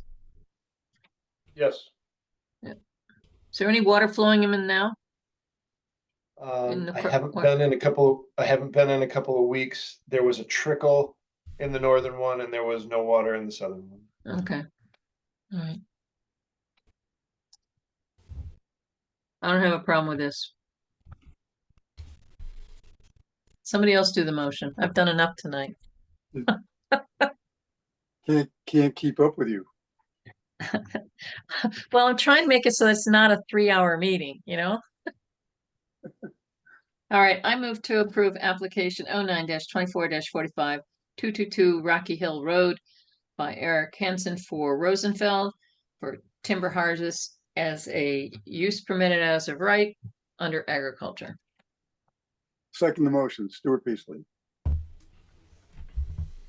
Alan Butts, second by Stuart Peasley for timber harvest for application 09-24-45, Eric Hansen for Rosenfeld. Any further discussion on this? All those in favor signify by saying aye. Aye. Aye. Aye. And no opposed, no abstain. The motion passes. Thank you, people. Yep, thank you very much. Have a good one. Take care. Okay, application 02-24-07M, 429 Childs Road. Robert and Brenda Page, modification of approval. 36 by 24 garage to 40 by 30. Or is it the other way around? so. The commission had seen this application much earlier this year, Mr. Page was requesting at the time a 26 by 36 metal garage. When he went to do his shopping for the building, I think he had to, this was the size that he could actually get. And he is requesting a modification of his wetlands agent approval 022407 to add an extra 6 feet on each of those dimensions. Okay, so it is going to bigger building. Yeah, it's 6 feet additional on each length and width. Yeah. We had at our original approval discussed hay bales along in between the stream and the project site. The commission at the time also asked him to identify where does the septic, the electric get routed. The difference in this one is I think previously he had the material pile on the driveway. He now proposes to have the material pile alongside the metal building during construction. This is what we had approved in March, a 36 by 24. He's looking now at 40 by 30. And I have here the original application. Proposed on a concrete slab. And As on frost walls now, I believe, right? So talking about frost walls. Stem walls.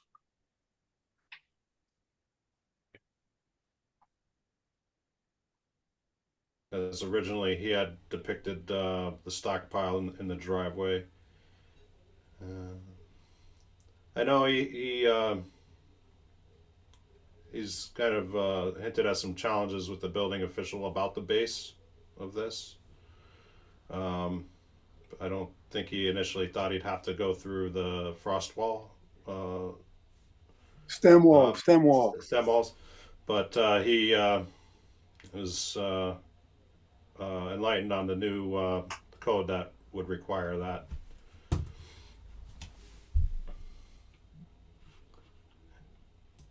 And as this is a modification. What's the use group? What? Oh, wood shop garage. Oh.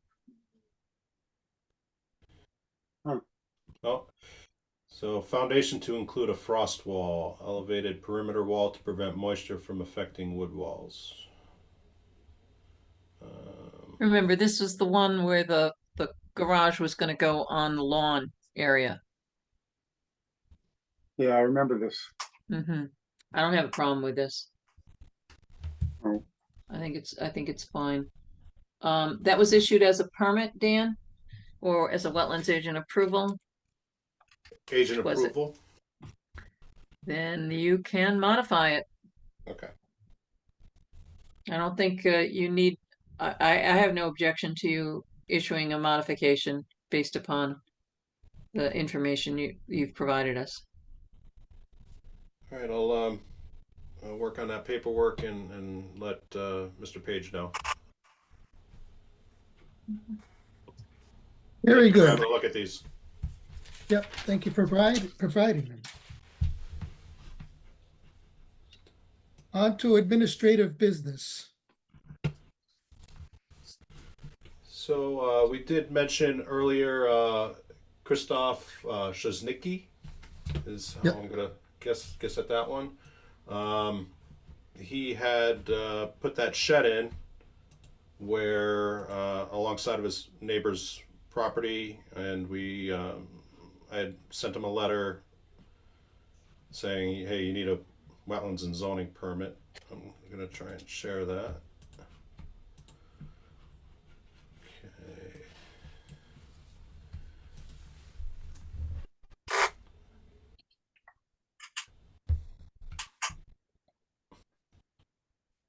Unfortunately, I don't have a picture of that one. I think the neighbor had showed it to me on her phone, but it was so close that it was touching her fence practically. And really hadn't thought much along the lines of the wetlands concern, but this started as kind of a zoning complaint. But looking at it on the map, it was very apparent that it was within 125 feet of the lake, and he got this really quick. I think this is Nikki. I sent it on the 4th, and he was in the office by the 16th with a application and drawing in hand. So I will follow up with him about the construction of the single-family home and any requirements of the permit that he would have received to do that, and as well as check it on what he decided to do for a base for this shed when he moved it. We're looking at a 12 by 14 shed, so I think it was something he said he didn't hint that there'd be any problem to move it. So I'm pretty sure he probably didn't affix it to a permanent base or go through the effort of putting down gravel in a particular spot. I guess is that this either rests on the ground or is on concrete blocks. But I will follow up with him about how we managed that base.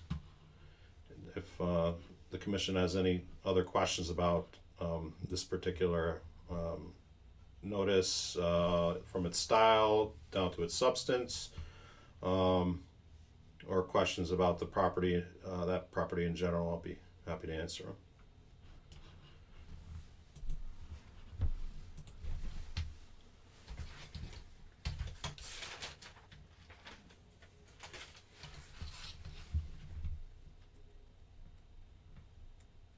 I'm all set for you to move on to the next item. Sounds good. So correspondence, we have some correspondence. We did receive the comments from the Conservation Commission about Roseland Park plan. We did receive correspondence from DEP about Shepherd's Pond Dam. So Dan, if you have a chance to talk back to Daniel Lewinsky, tell him to put the address for the property in. I have no idea. I'm not familiar enough with Woodstock still, even after 12 years. Where is Shepherd's Pond Dam? I agree. I was looking all over the GIS for this. My guess, so this letter is addressed to the Barney Sine, town of Putnam. My guess is that physically this dam is located in Putnam.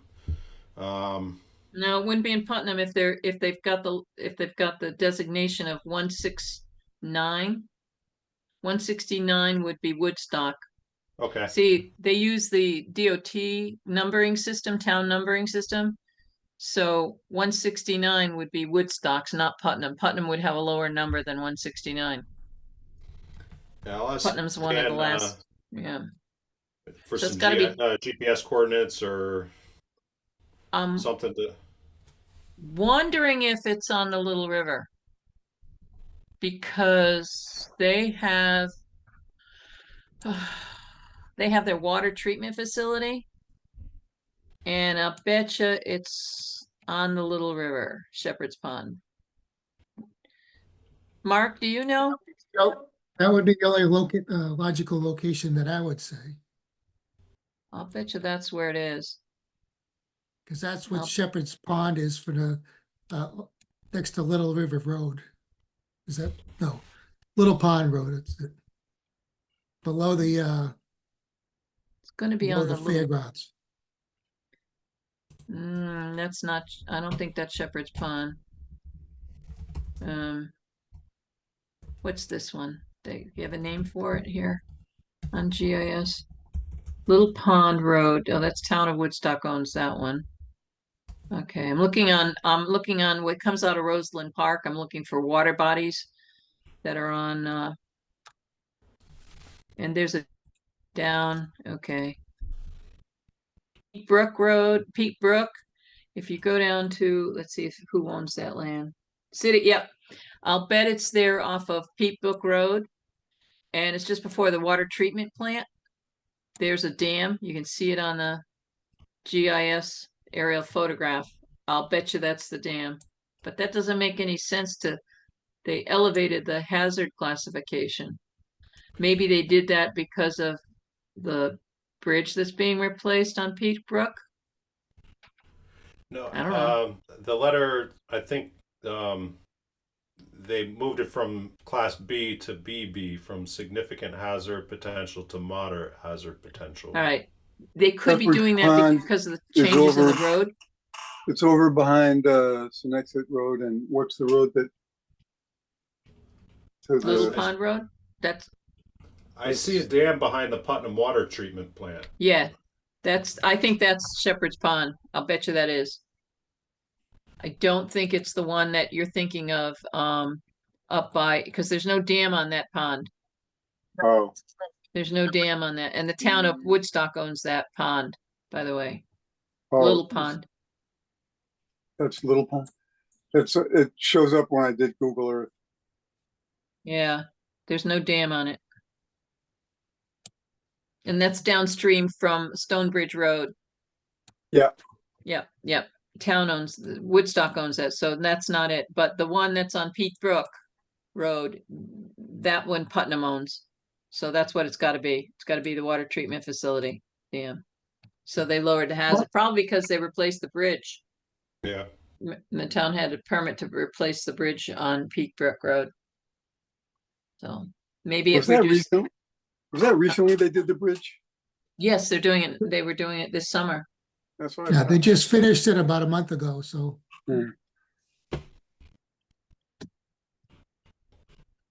It doesn't look like Anyways. much now, but when you saw the big hole there, it was, wow. Hmm.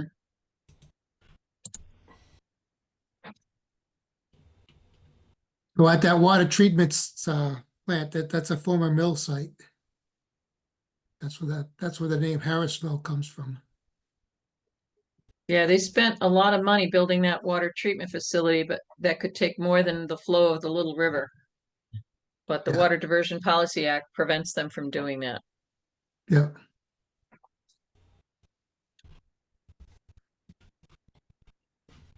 And we also had correspondence from Marla about the plan of conservation and development updates that planning and zoning is working through. So- Marla and yep, go ahead. I was gonna say, when I was away on vacation, I had a little spare time and I could do a little research because I wanted to work on the plan of conservation and development because I wanted to see what they said about wetlands and floodplains, because we know the floodplains are gonna be changing. FEMA is gonna be changing and making digital maps in the next year or so. And that's gonna kick in some other statutory requirements for work in those floodplains. And I suspected that the current plan and development didn't have anything in it about the floodplains or the changing, what was going to change. So I started doing research, and what I found out was some of this information was given in the August seminar, the workshop that they gave. I reviewed that video that YouTube, I think it was a YouTube recording, but I'm going to read this to you because I think it's important. The municipal plan of conservation and development is required by section 8-23 of the statutes, and it's adopted every 10 years with the intention of guiding future municipal actions. Additionally, in order to receive state funding in excess of $25,000, the municipal plan must also be consistent with the state plan of conservation and development, which is prepared, amended, and adopted by the Connecticut Office of Policy and Management, OPM, and that's pursuant to Chapter 297 of the Connecticut General Statutes, Section 16-24 through 16-35A. In accordance with Public Act 24-132, that was passed this year, any municipality that fails to adopt a plan of conservation and development every 10 years shall be ineligible for discretionary state funding in excess of $25,000 unless such prohibition is expressly waived by the OPM secretary. According to the information found on OPM's webpage, discretionary state funding includes, but is not limited to, any source of funding that the state agency administers through a competitive process. For example, the Urban Action Program, the Small Town Economic Assistance Program, the Brownfields Remediation Program, etc. Discretionary funding does not include entitlements or formula-based programs such as the Local Capital Improvement Program or the Education Cost Sharing or the Town Aid Road. Those are the examples. Each municipality must notify OPM within 60 days of the adoption of the Plan of Conservation and Development and enumerate any inconsistencies with the state Conservation and Development Policies Plan as required by Section 8-23. When notifying OPM through the contact listed below, and that was on their website, they listed the contact, include a link to the Plan of Conservation and Development and clearly specify the date of adoption. Whenever the municipality fails to adopt a new or amended Plan of Conservation and Development within the required 10-year time frame, the Connecticut General Statutes 8-23 subparagraph A requires the chief elected official of the municipality notify the OPM secretary and the commissioners of transportation, energy and environmental protection, and economic community development with an explanation. An example of a notice of expired Plan of Conservation and Development is provided above, and that's in the website that I cite below, and can be mailed to the required recipients, copying OPM contact list below. Connecticut General Statutes 8-23 subsection B authorizes the OPM secretary to expressly waive the prohibition on discretionary state funding in excess of $25,000. Waiver requests will not be considered without a notice of expired Plan of Conservation and Development on file. OPM's current plan is entitled Conservation and Development Policies, the plan for Connecticut 2019 to 23. And then I give you the website link that you could find out more information on this process. Now, there are some concerns that I have about the current Plan of Conservation Development process that Woodstock is going through. Here's the first problem. OPM is in the process of doing major revisions to cover the period from 2025 to 2030, and it is not expected to be adopted until 2025. This is a major restructuring of the state's Plan of Conservation and Development. Here's the question I have. Which state Plan of Conservation and Development is the Planning and Zoning Commission using to guide the development of Woodstock's updated Plan of Development? I think it should be based on the new pending state plan, not the old one. If that is the case, then there is a need to include in Woodstock's Plan of Conservation and Development provisions for climate resiliency associated with infrastructure, agriculture, and sustainable future. Here's the second problem. The maps posted on the Planning and Zoning Commission's webpage update to Woodstock Plan of Conservation and Development, in parentheses POCD. Two maps have no date, that's the land use and historic properties, and the rest are all dated 2014. At a minimum, the following maps need to be updated due to either changes in property ownership or subsequent land use changes. Those include the PA 490 properties, the open space, and the non-land use districts. The following areas of concern are missing, and mapping should be included in the development of an updated Plan of Conservation and Development. Those include the FEMA floodplains. Remember, they're going to have new ones coming out in 2025. The inland wetlands and watercourses mapping, the topography, and the superficial geology. Once the base information is updated and trends can be identified, remember, we've had population changes, we've had development changes. They will show us trends from what was there in 2014 and what is now. Then an informed decision can be made on the direction and content of the new Plan of Conservation and Development. So I make all these comments because I'm really looking at trying to make sure that the wetlands issues and the watercourse issues and the water supply issues and the floodplain issues are all somehow addressed in the plan of conservation and development. But I need to know which state plan of conservation development are they looking at? Because it makes a difference as to whether or not you're in compliance or not. And this may be a basis for asking for an extension too, because if the state plan goes in, say, in the middle of next year, 2025, how can Woodstock be expected to update its plan when it doesn't know what the state's plan was ultimately going to be? So I just raise these issues because I'm going to try to follow this a little more closely. In the meantime, Dan, if you would make sure that this is brought to the attention of the Planning and Zoning Commission, these issues, because I have not been able to find anybody who has seemed to be knowledgeable about this new plan of conservation and development by the state. I will. I'm going to forward your letter as it is to Delia Fay, who's the point person on that, asking about is there a plan for updated maps and how is the current effort to update Woodstock's POCD proposed to be in line with the state's POCD that is not yet finalized. I think I think if we really want a good product on our end, we really need to know what the state has, and we need the updated mapping.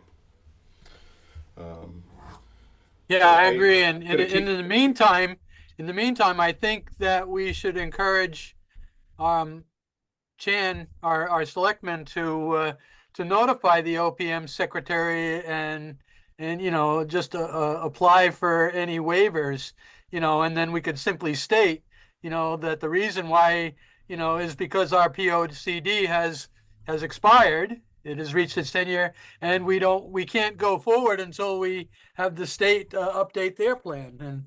And I think, based on that, we should be able to get any waivers on any state funding that we would ask for. I think so. It's a pretty solid rationale. I'll discuss it with Chan.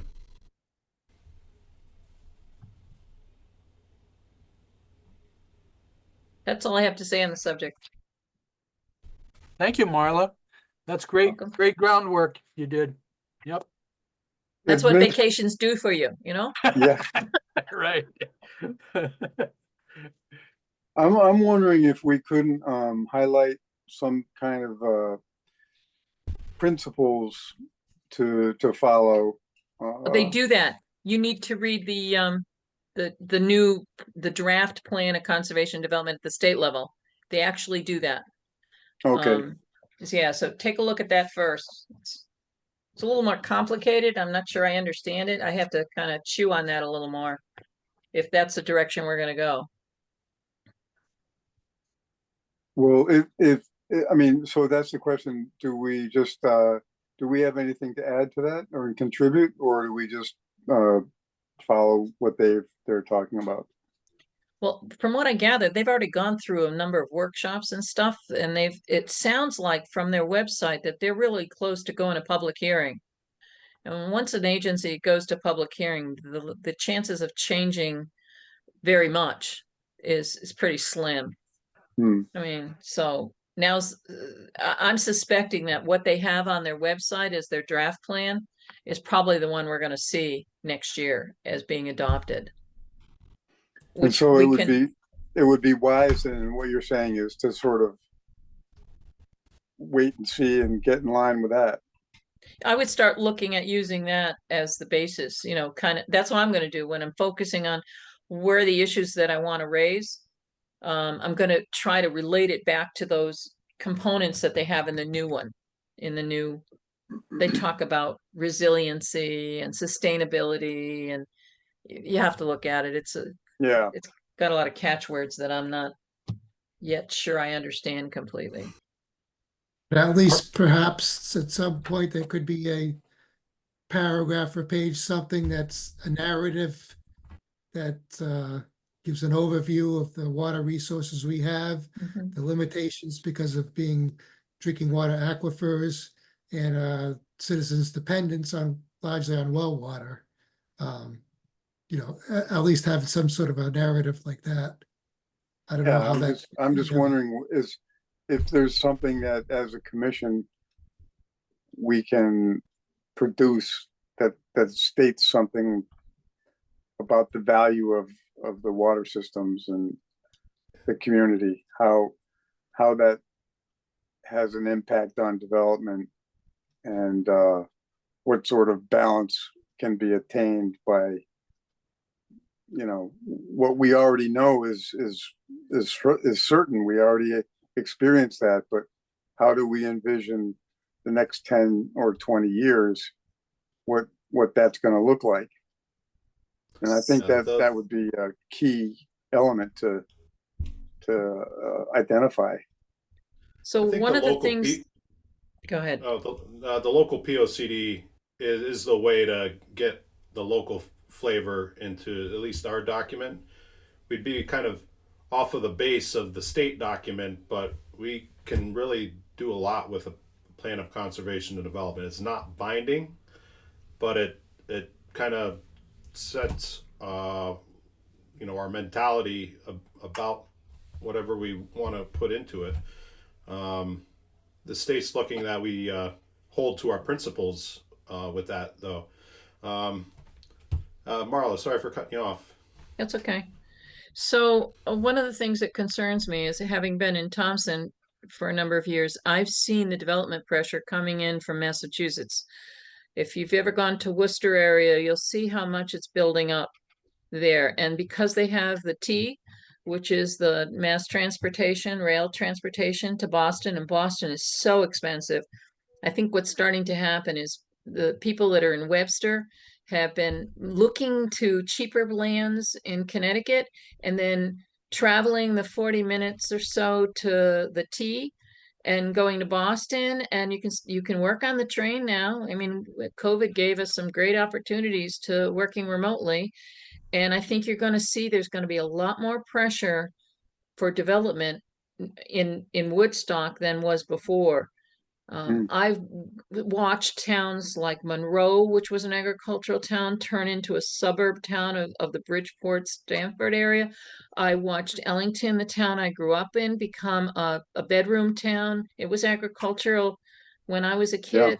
It was all dairy and chicken farms, and that's all suburbia now. And now I've watched Rocky Hill, which when I moved into Rocky Hill back in the early 80s, that had a lot of agriculture, and now it's all so well developed up because it's so close to I-91 and Hartford. It's completely gone. So I think in the next 10 years, you're going to see a lot more pressure for development coming into the Woodstock area, and we have to be prepared for it. And this No question. plan of conservation and development is going to set the standard for any future zoning changes. If you do want to do changes in the zoning map, it's going to come from the plan of conservation and development. It's going to set the tone. So what we do now may have far-reaching import down the road. That's why we need to do it right. Well, absolutely, and I think that it's like setting up guidelines that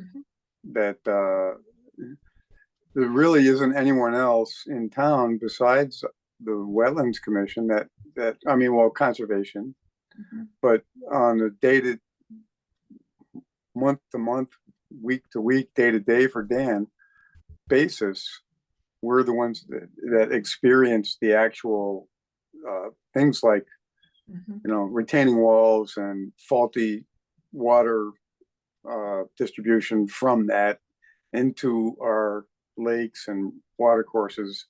Those are the things that we actually see and experience, and that's really what is an opportunity to be able to nudge things along a little, rather than just we get to share our experience, I guess, is what I'm trying to say,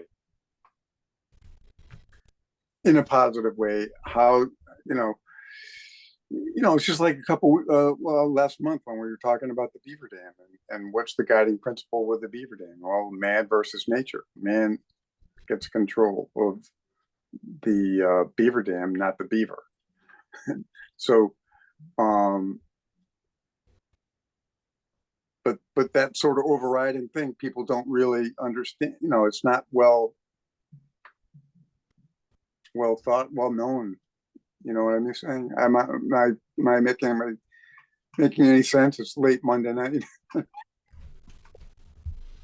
But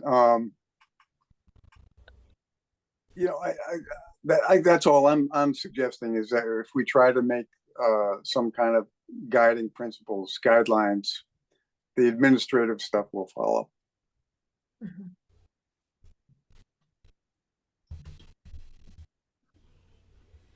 But yeah, we got some homework to do. Yep.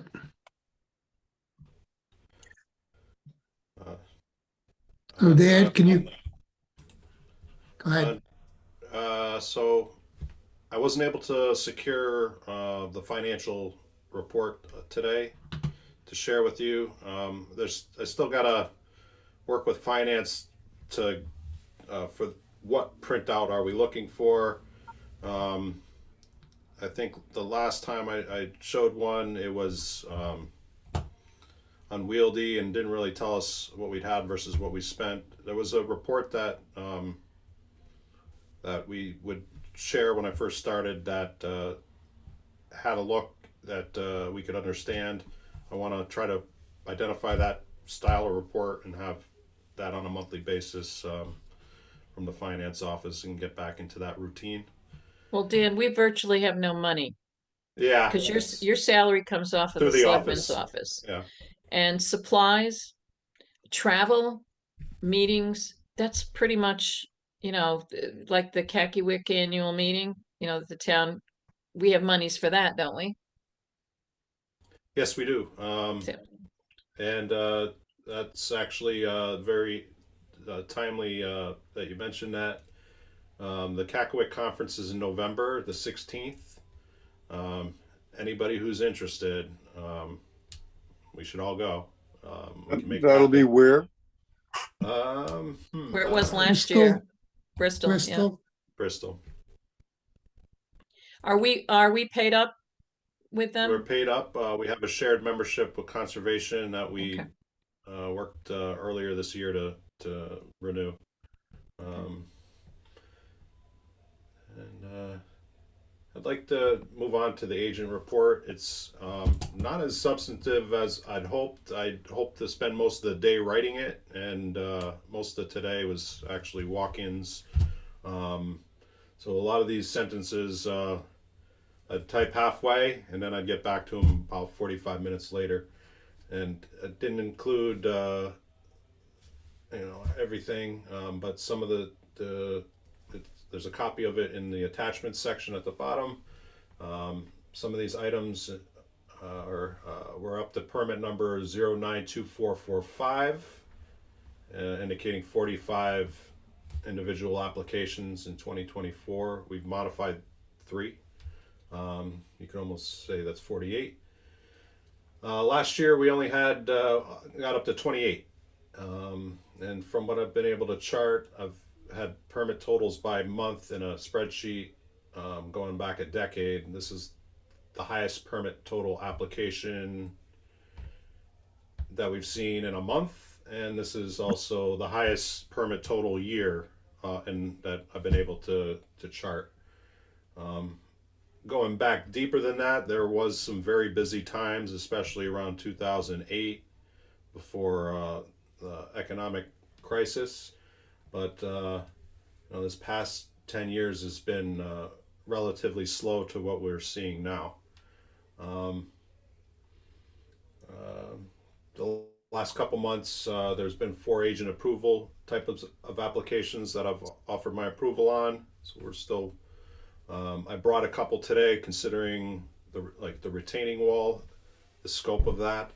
The scope of the project in Roseland Park. I felt it was best that the commission have a look at these with me.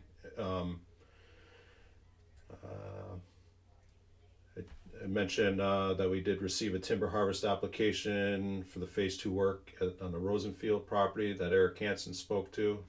Eric Hansen also sent me an amended harvest map for the Waz property. I don't know if you recall that the map that he had sent depicted, the polygon depicted some work in wetlands. That was a typographical error, or that wasn't supposed to be. They didn't propose any work in the wetlands, and they amended that polygon to not show work in the wetlands. I had hoped to have that as an attachment today to share with you, but it wasn't. Didn't make the cut, but it was provided by Eric, and there's no additional work proposed at the Waz property in wetlands.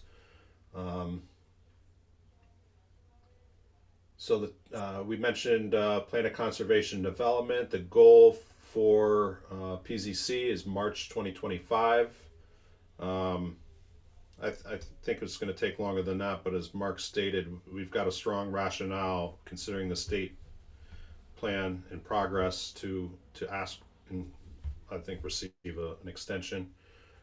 Even if it isn't, an extension isn't, I'm sorry, let me correct myself.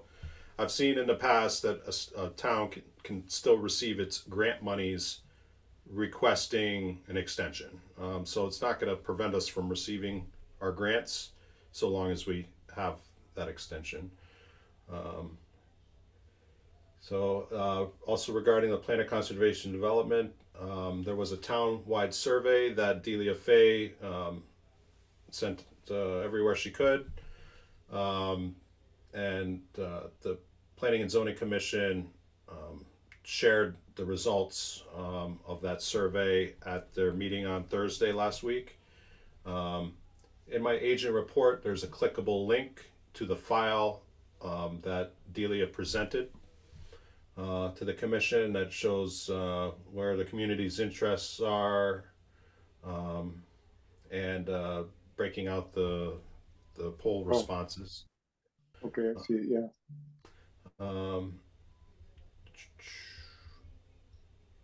Okay. Can I interject one thing? Yeah. I just had an idea.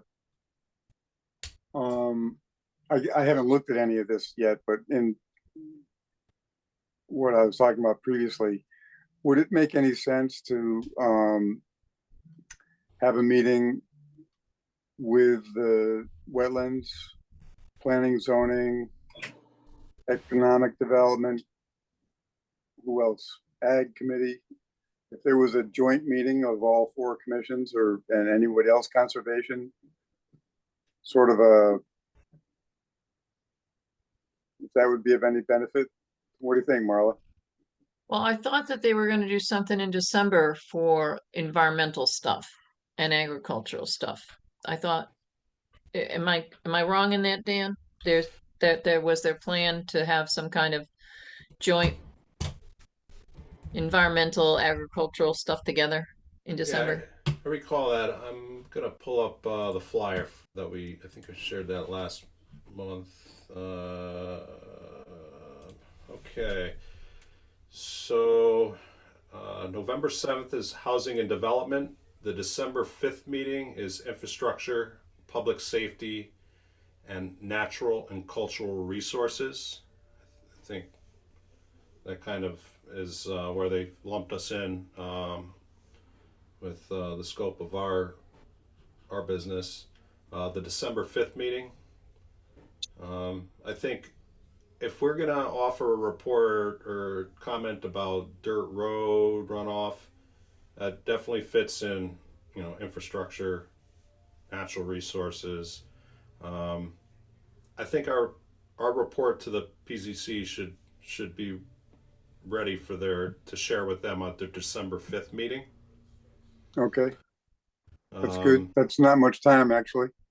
No, yeah, Marla had set a good base of some of the structural concerns, and I think if related to the state effort and our mapping, but I think we should get back to the the dirt road runoff question, an issue that Maura Roby has talked with us about a couple times. Clean drinking water. Any other kind of ideas that we can get squeezed into a report that we can try to get into that POCD. I mean, I don't think, you know, those are details. What I guess want to reiterate is, you know, the concept level of how precious our ecosystem is, and that wetlands is the primary starting point for acknowledging that and demonstrating how we address issues starts with wetlands. Well, I think you have to look at wetlands as part of the climate resiliency. The fact Yeah. that we have so many wetlands in town that during storm events absorb a lot of the flood waters, maintaining those natural wet areas, those are kinds of things. But you got to read that report because Oh, okay. the new one that they're coming up with, because you can't tell how you're going to approach it until you know which plan you're going to actually use. And I'm going to be looking at it from the standpoint of the new state plan of development, and I'll make my Yeah. comments based on that. But planning and zoning has to answer that question first, as to what are they going to try to be compliant with, because that they're supposed to be compliant with the state plan. So if they're going to be compliant with the new plan, then they need to tell us that. Otherwise, we're walking in the dark. Well, I think we have a chance to be proactive, and that I think you're a great leader at that. So that would be great for your guidance, but especially, you know, your insight with the potential wave coming from people out of state moving here. What is that? How do we anticipate, and how do we position ourselves to address that? I think, Stu, that overall vision that you kind of mentioned definitely fits as an introduction or a concluding paragraph in among, you know, the substantive bullet points that we. That's the key word: substantive bullet points. Definitely. Because otherwise, it's hard not to get lost in the weeds. I would say, you know, you've got these ideas. Write some of them down, and I've got some started. So yeah, I'll continue. And we could, you know, piece here, piece there, and you know, get it, all of our thoughts included, edit it down, and get it to the commission. The planning and zoning isn't gonna, you know, think about this stuff for us, I think, unfortunately. Right. And so we have to. But we should not. We should let our voices be heard. We should not be silent in this process. Yep. Back to the agent, some of the items in the agent report. Solaire Recreation League. They've had their soil scientist and engineer. I think they're working with Margaret Washburn for the delineation or the soil, the siting of the spoils from the dredging and the siting of the dewatering bags. And I believe they've worked with Norm Tebow of Killingly Engineering Associates regarding what they have to do with DEEP regarding the dam that's associated with this pond. Norman Tebow. Norman, yeah. I meet with Don Gagnon, who on site this Wednesday to kind of roll out, you know, I think he's going to hand off a report and point at what Margaret told him are appropriate locations for the dewatering bags. I believe he mentioned that the dewatering bags would be on the beach. You know what? I don't think dewatering bags are going to work.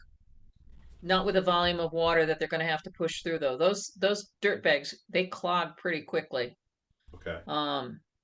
But we'll I'll- see what documentation they come up with. I Yeah. mean, I've seen dirt bags work and they're good for small volumes of water, but not really great for huge volumes. And when you're doing that kind of it's not dredging, it's hydraulic dredging. You have a lot of solids and you have a lot of liquid and it's coming out pretty quick. So I don't know, maybe they have a piece of equipment that does small volumes at a time, that it'll take them longer to do it. But I would not count on dirt bags being the appropriate way to work this way, but we'll see what the contractor comes up with. Okay. As soon as I have documents, I'll probably post them online and tell you guys where they're at if you want to look at them and give me any Or email them to preliminary us. feedback. Okay. Email them to us so that you're not posting them ahead of your meeting too much, you know. Okay. Yeah. We get to look at them when you get them. Yep. We've covered a lot of things already. Yeah. The rest. So with Adobe, I've been able to work with Adobe a little bit. It's a shared. It's shared between a few offices. That hasn't really been a problem. It's so much more convenient than using online PDF mergers and that kind of thing to edit these application packets that Right. you receive. I mean, it's probably saved an hour's worth of time in preparation of what we had on tonight's meeting. Progress. Yeah, a little bit. But some wrap up items. I'll be out of the office tomorrow morning. I've got a 7:15 dentist appointment in Norwich, which is I'm not looking. Okay, and I got a note here on that just popped up. Lisa Davidson wants to speak at citizens comment. So wrapping up, Tracy will be on vacation from October 14th through the 17th. I'll be out of the office for Casio Session 2 training, which is Connecticut Association of Zoning Enforcement Officials. That training runs October 21st through the 25th, and I'll be away from the office. Think about the CACOIC, Connecticut Association of Conservation and Inland Wetlands Commissions. Their annual conference, I believe it's a Saturday, November 16th, and we'll make it happen if you want to go. I know I want to go, so let me know if you want to go. And while we have Lisa Davidson on the call, Bill, if unless you have any other questions, want to let break into citizens comment? Sure. Let's move to citizens comment. Lisa, go ahead. Hey, hi, can you all hear me? Yep. Yes. Yes, hi. I'm a member of the Woodstock Conservation Commission, and along with Jean Pillow, I contributed to the development review plan submitted by the Conservation Commission on the Roseland Park trustees plan. We'd like to thank the Wetlands and Watercourses Agency for their reviews and regulation of all operations and uses within the inland wetlands and watercourses, and any earth moving, fill, construction, or clear cutting of trees within 100 feet of wetland soil or 125 feet of a watercourse, as is stated.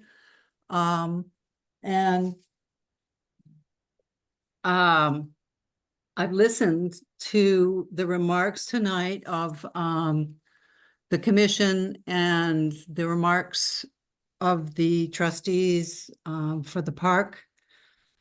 And further, all the remarks of the Wetlands Commission on the importance of conservation and development, and that we need to put in place to protect our wetlands and our watershed.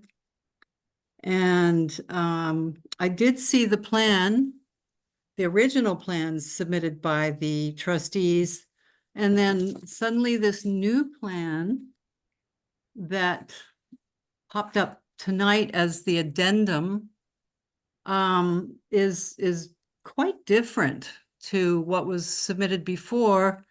And there's just so many confusing aspects to it and so many questions that I feel were not addressed at all.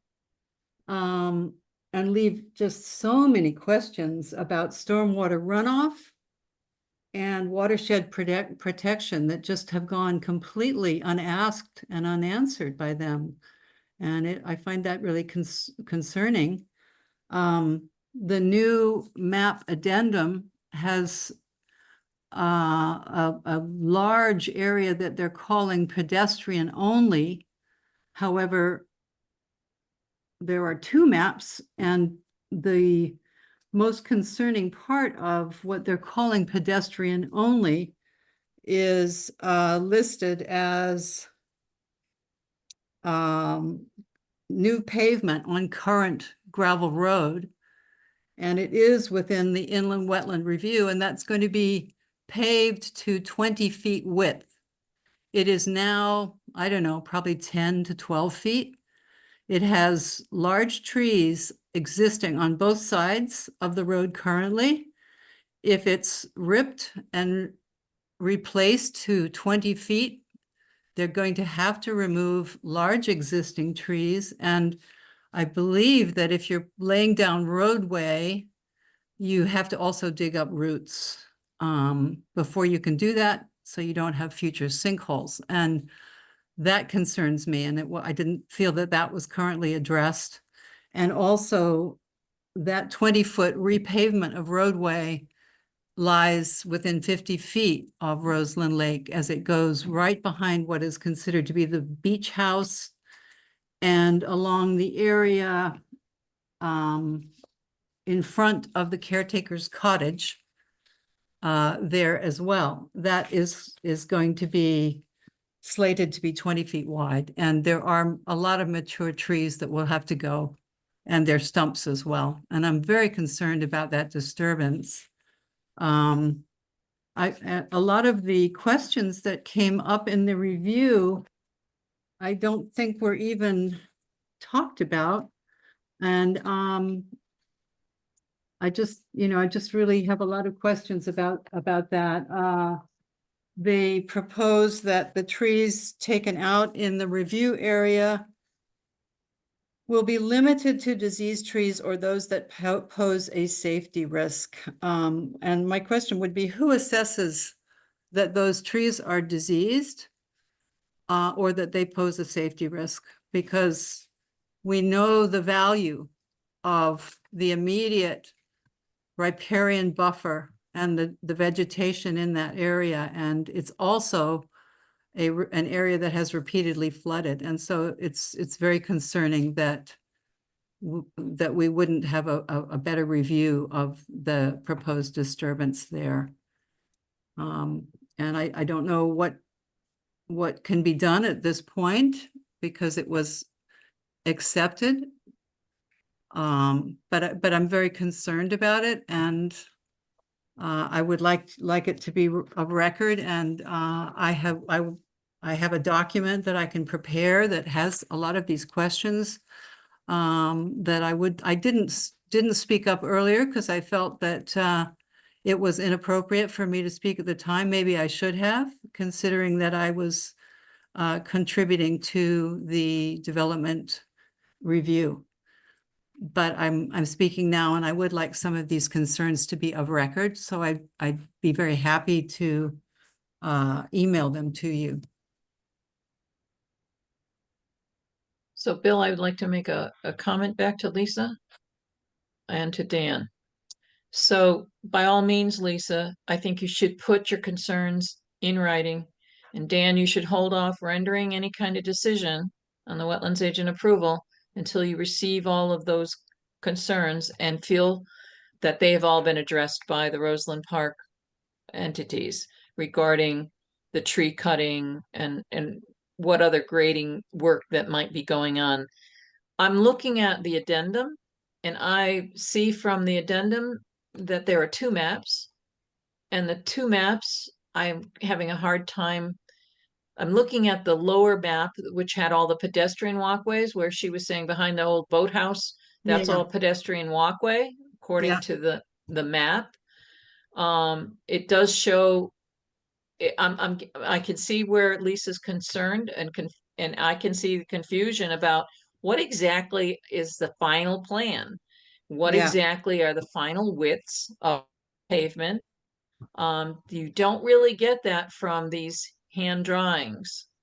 Hand They drawings with don't markers. They're not yeah, even they're right. pencil And so they don't say, you're right, they don't. So that's why, Lisa, I think you should put all those comments down to what you think you've seen wrong in the plan. And there's nothing that requires Dan to have to issue an unconditioned approval.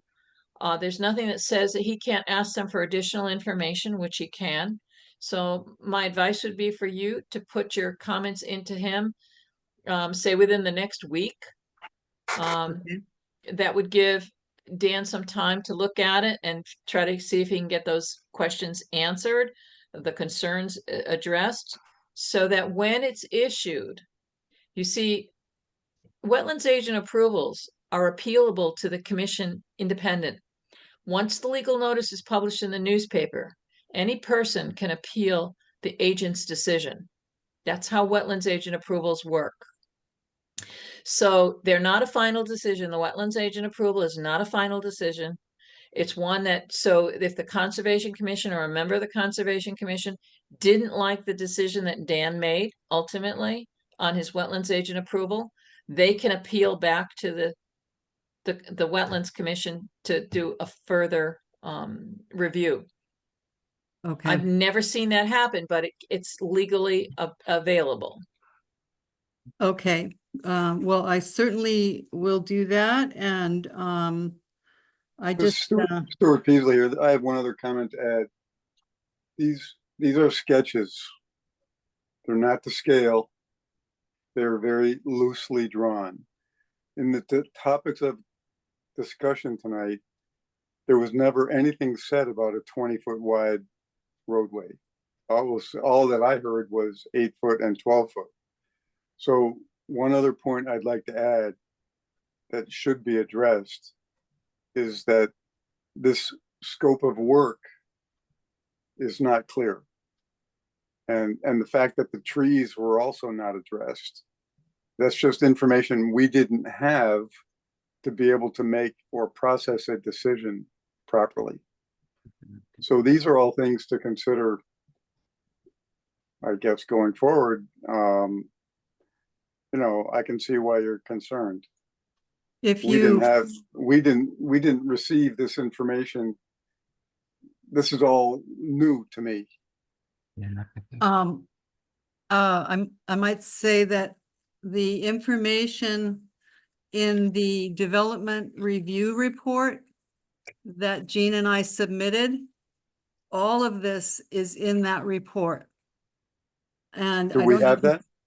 I don't know if Yes. you have a chance to Yes. review that, but We do have, I didn't have a chance to review that. we did not have this most recent addendum when we made this review. We had the earlier map that you looked at as well. And there have been some changes that I noticed on the earlier map. The pedestrian walkways were all listed to be 8 feet. Now they're listed at 10 feet. And the roadways were listed to be 16 feet, and now a lot of them are listed to be 20 feet. And so there have been suddenly changes that I'm wondering about. And if you look at the description for the addendum maps that you got tonight, there are letter designations on these colored roads. It's kind of hard to read them. But they do describe how wide. I'm confused because from what I'm able to discern from the web pages and stuff, I'm not, this is not clear. It's So not clear, yeah, the and it's not, presentation- I would say that for for an approval of, you know, this is private property, but it's a public park, and it's in a watershed, and it's on a major water resource. We need we need better maps of their preliminary plans and their stormwater runoff designs for all these changes. And you know, I think it's too important to not have a clearer review of this development design. Dan, I think, you know, we should look at obtaining a clearer package that would include a better defined map and scope of work. That's just my opinion. Well, because you know, if you don't get those questions answered, anybody on the Conservation Commission could appeal your decision, Dan. And it could come back to us and we'll have to look at it. So my question here is, as this is work in the upland and it's resurface of a driveway with, as they said, no increase in road building, essentially, what level of detail would the commission think is sufficient for a wetlands agent approval application? Well, Lisa said that there's going to be tree removal and 20-foot wide roads. This amounts to impervious surface increase that will have an effect on the water runoff, which will be a detrimental effect.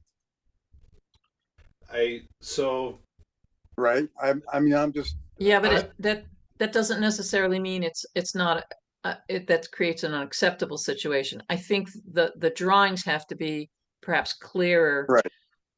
That we need to know which drawing is the one that they're going to use.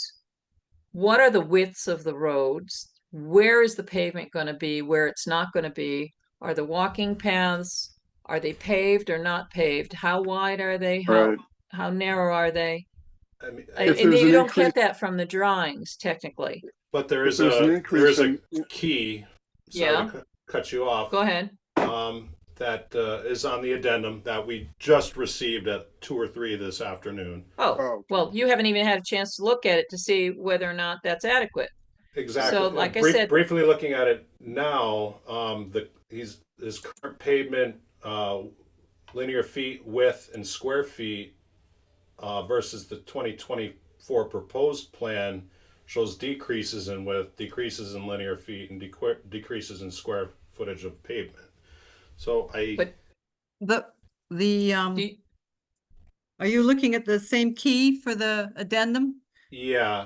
If you look at L on that key, main lakefront roadway, it's the green. I do see that increase. It's the green-blue section along the lakefront within the review zone. And their proposal for that under L is repave current roadway, and the width is proposed at 20 feet. The current roadway is maybe 10 or 12 feet of old asphalt. So that will be ripped up that's within the review area.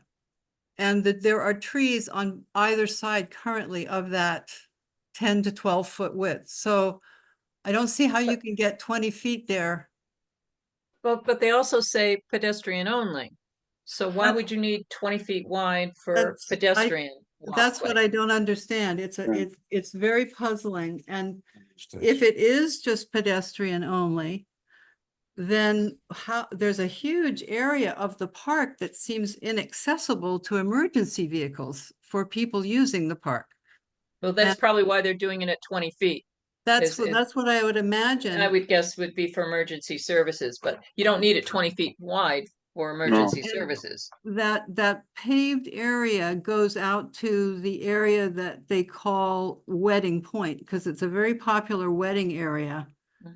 There on the corner of the park. And I just wonder, I imagine they're keeping that paved at 20 feet, but also calling it pedestrian walkways so that they can get catering vehicles or handicap or whatever out to Wedding Point, unless they're planning on not using that popular wedding area anymore. It's just all a bit puzzling. So, like I said, Lisa, I think you should send in the comments from what you see in the addendum. Send it in to Dan. Dan, I would suggest that you take a closer look to make sure you understand, you know, what, and if you don't feel comfortable doing it, bring it back to the commission again. If after you're reviewing it and you've got some concerns, you can bring it back to the commission again, or alternatively, once you figure out what you feel comfortable with, you could issue a wetlands agent approval, you could issue it with limitations or restrictions. Like if you're gonna have a walkway along the what's currently a roadway is gonna become pedestrian only, you could limit it to the current size as to what it is now, rather than going wider. You could say, well, you can't show a need for having it that wide. You said it for pedestrian use, it's not for vehicles. So there are issues that you might want to talk to them about that Lisa's raising the concerns about once you get a chance to take a look at this. And if you have a problem trying to negotiate what you actually ultimately want or think should be allowed in the upland review area, Lisa, we don't have control over the rest of, we only control what's within the upland review area. That's it. Mhm. We don't control anything else. Yep. Got it. So we're only dealing with, you know, that small walkway, those two, the yellow, which is what, E and L. Those are the two that were F, part of F also. Those are the only areas that we have the ability to deal with. The rest of it is not within our jurisdiction. Well, E is slated to be 20 foot, and it is now just a sand pathway, Path. essentially. Right. And there are trees there too, that I would be concerned that they, you know, if you're putting down 20 feet of pavement, you've got to take out stumps, you've got to take out roots. Anyway, Well, I will put all of these concerns, you know, maybe I'll get together with Jean again and we'll just cut down to the main concerns in, you know, that we have here that we feel needs a further look, and right. get those to you.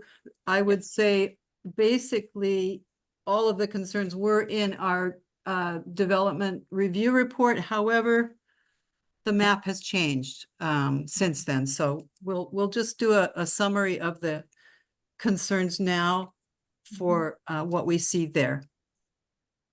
Okay. This is Mark Parker. I just have one comment too, Dan. Perhaps when you're talking to them in the addendum document, item number 4, they say tree removal, et cetera, will be limited to diseased trees, et cetera.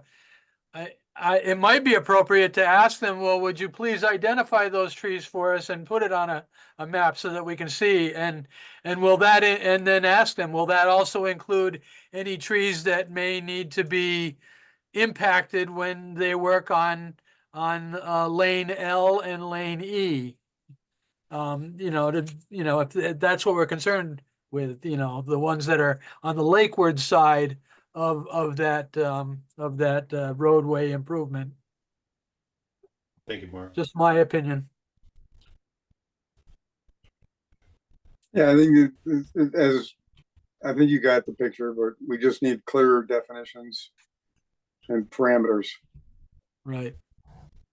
So Dan, it's Bill Rowinski. Seems like you're kind of on the spot, but just explain to them a number of issues was raised later in the meeting, and there's things that could likely be appealed, even if you issued a permit.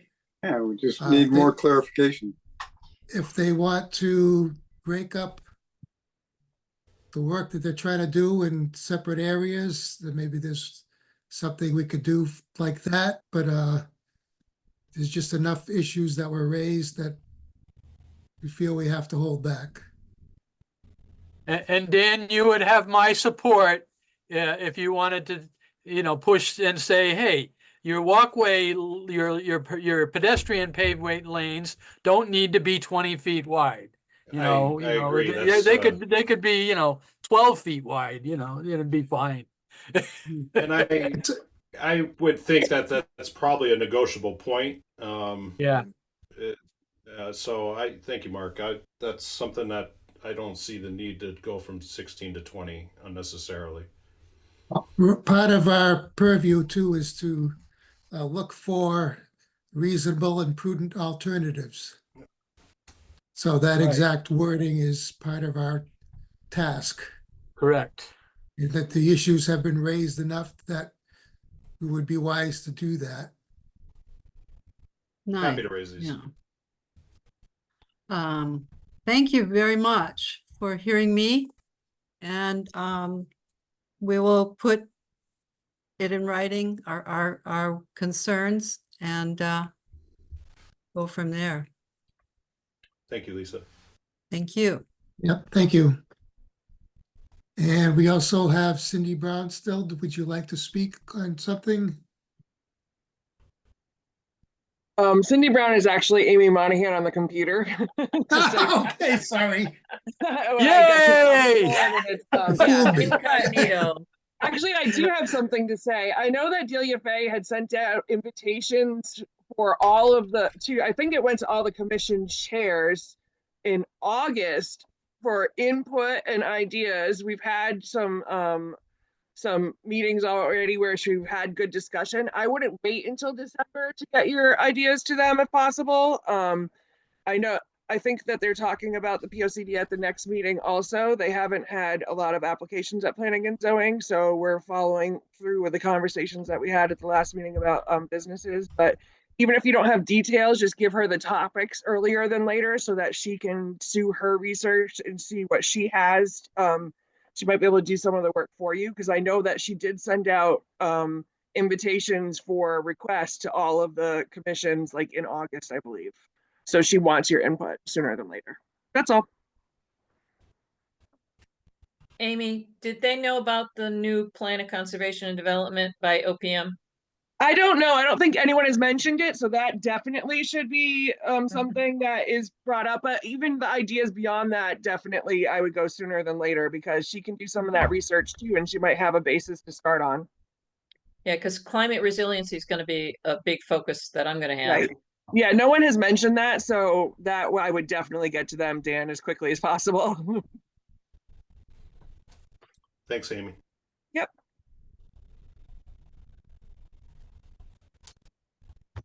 Okay, is there any further discussion on any other items, or Dan, do you have any other questions or?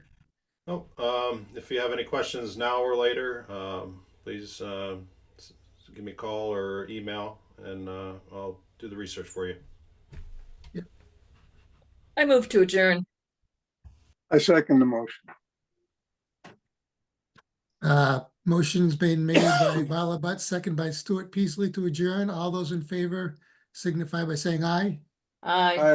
Aye. Aye. No opposed and no abstain. The meeting is adjourned at 10:01 p.m.